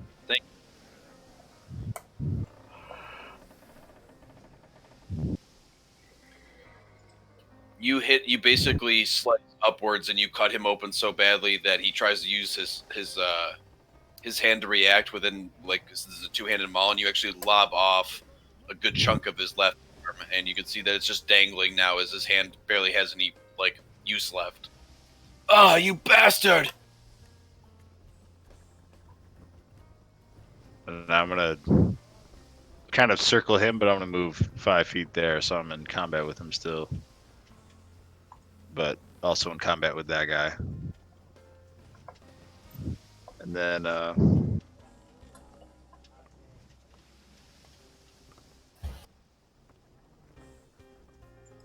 that's all I'm gonna do. That's my turn. All right. Rubik doing some big damage to the big guy. And Rubik also noticeably there's zero war cry. This is just in silence. He said, "I am Rubik," and that's the entire noise he's made besides like huffing and puffing. There's crazy montage music playing, is swinging around. There's just all these violent actions going. It's like primal up in here. I was thinking more like Berserk. Yeah. Berserk, yes. Yeah. Fucking fuck him up. All right. So, Skritch, Rubik, you are done dealing out some damage to the big guy. It is now going to be Jack's turn. Okay, I'm gonna run to here. And then to here. Okay. So would Rubik and I be flanking this guy? Yeah. Alright, I'm going to attack him. All right. As I see Jack approach, I just turn my back to him. Okay. Well, either way, I got a 28 on the first roll. Yeah. Uh, I see an axe descended, and I just my focus is elsewhere now. I got an 18 to hit, but I'm gonna smite him as well. The Smite brothers coming to town. You got a 28 to hit. Yes. 18 damage. Yeah. 18 damage. And then I'll smite.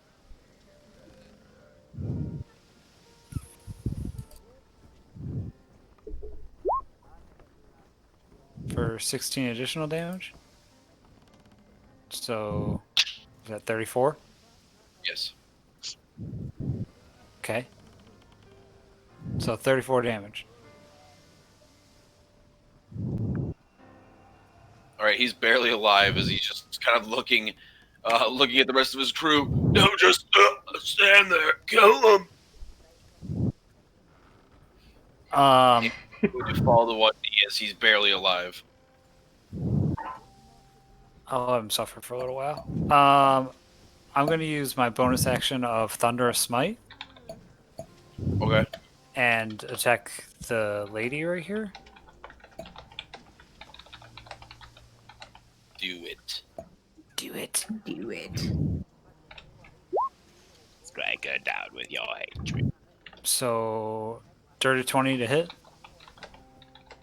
Dirty 20 to hit. That's actually a miss. Oof. That's unfortunate. You swing in your axe, basically cuts right across her armor, but doesn't penetrate enough. Okay. And that'll be the end of my turn because I already used my bonus action. All right. It is now going to be Rask's, the anchor of the group. Rask is. Does this guy look like he's gonna die on this turn? Or is he just like, he's almost dead, but he's not dying? Going to die. I mean, unless he got medical attention, he's done. Okay. Chum the water. And how injured does this guy look from the War Pick of Doom? I mean, light. He's not bloodied, but he has a broken knee. So he's not going anywhere. That's true. I guess Rask will ignore him then. Rask trusts Skritch to take care of him. He's gonna step over here. And take his 2 strikes on the woman, I guess? Okay. There's the female swordsman right there. Yeah, the female swordsman. All right, go after her. Actually, can Rask kind of read the atmosphere? If the captain dies, would any of them surrender? You can roll an insight check. Okay.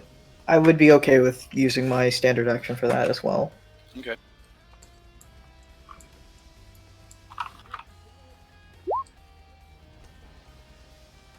That's a dirty 20.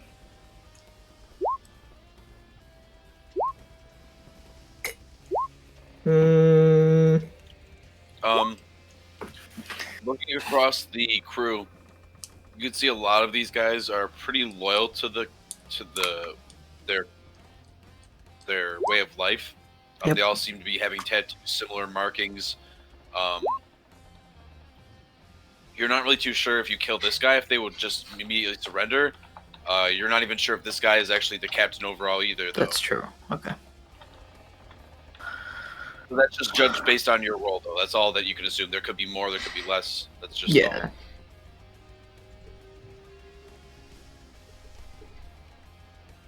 Okay. Did that take my standard action? Did you decide that would take? Because it's looking at a lot of people. I understand. I would allow that to be your bonus action unless you want to use it for something else. I was gonna use the bonus action to attack, but yeah, I'll use the. I'll just attack once then. I'll just end the guy. I'll try to end the guy. Am I flanking from here? I don't know if that counts. No. It's really weird. No, I'd have I to be- wouldn't. I wouldn't count it as flanking technically. Okay, that's fine.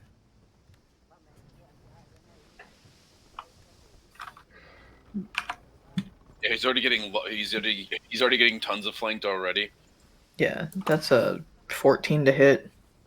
That's a miss. Then yeah, that's my turn. You swing and he barely kind of moves out of the way as he sees that he thinks it's just Jack again, but he realizes that there's something bigger behind Jack. We're the same size. Same size. Yeah, we're the same size. Yeah. Oh god, is Jack just being turned into a many armed god? The 100 arms of punishment. But yeah, that's my turn. All right, and with the end of your turn, we will actually end there for tonight. We'll end a little early, and we will. I know it's holiday weekend, so everybody's probably just a little, tired from all the trick or treating everybody did. I did so much trick or treating. Holy shit! Got so much candy. I got all of You got so candy much that I bought. candy. Man, I got so much candy that I bought. Right. Yeah, from the store. I I got all the totally candy. didn't buy it. I got it from people's houses because I dressed up. But thank you, Of course. everyone. I'm your host Wolfgang again, and your devoted DM, and we Round Stump Gaming really appreciates everybody coming and listening. Kuuretsu and Karn, thank you again for streaming. You guys are awesome, and you've always been a big help for us. Go and watch their videos. Go check them out. I will let them sign off. Also, before you guys depart from this, if you could please vote for your top 2 favorite players. It doesn't matter however you wish to depict it. If they made you laugh the most, if you enjoyed their role playing, if you enjoyed their comedic relief, or even just how they dealt some damage. Give them some appreciation, and it goes a long way. They get some extra stuff for it. So your 2 favorite players, the top 2 favorite ones that you really enjoyed tonight. So send your votes in, and I will let the rest of them sign off. So thank you very much, and have a wonderful Halloween weekend night that's ending soon. Yes. That said, go ahead, Kearns. So, I'm Karn's in the Discord, Karn's in the name list, but I am Lord Kirov everywhere else, including where I stream the archive for this, as well as a bunch of other stuff. We've got Minecraft Monday tomorrow that Wolf has been a part of for the last couple times, as well as a few other Round Stump members.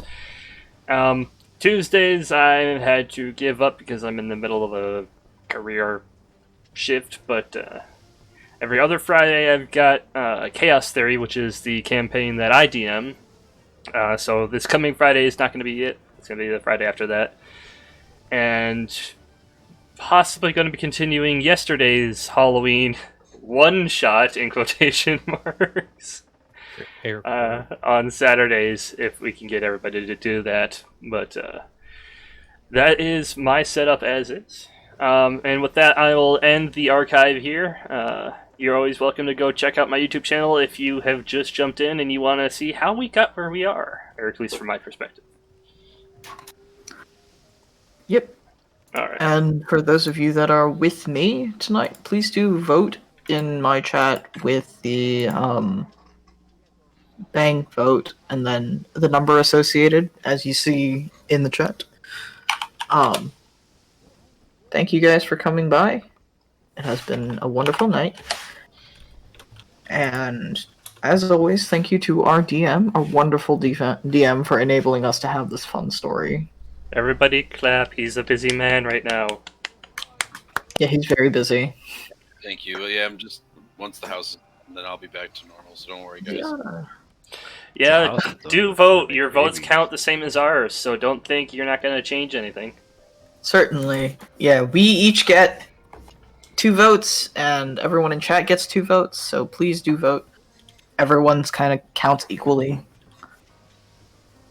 So, if you guys are interested in more of this sort of thing, we will be doing this every Sunday, or we have been doing this every Sunday, starting at 6 p.m. CST. And then, if you guys are also interested in more D&D or like more tabletop stuff, I do Pathfinder 2nd Edition on Thursdays, and I'm actually starting another 5th edition campaign with a different DM on Wednesdays this week, which is Curse of Strahd.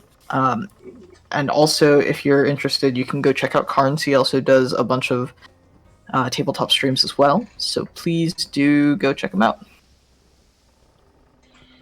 And also go check out Fable. Carnes is Lord Kirov, by the way. Yes, Lord Kirov. What you just put in there. It's a character name that stuck with me in the Round Stump. I Right. like it. I don't know why you don't just change your name in the Discord at this point. It confused way too many people, I think, at this point, because I've had it going for almost a year, if not more. Farum, you're too slow at typing. But yes, otherwise, I will be. I do stream pretty much every other day of the week. Actually, that means that I do stream every day of the week except for Saturdays now. Monday will be Darkest Dungeon. Tuesday will be Divinity Original Sin 2 with Shmeow. Wednesday is Curse of Stride. Thursday is Extinction Curse with Pathfinder. And then Friday will be Drinking Stream. Saturday is my day of taking a break.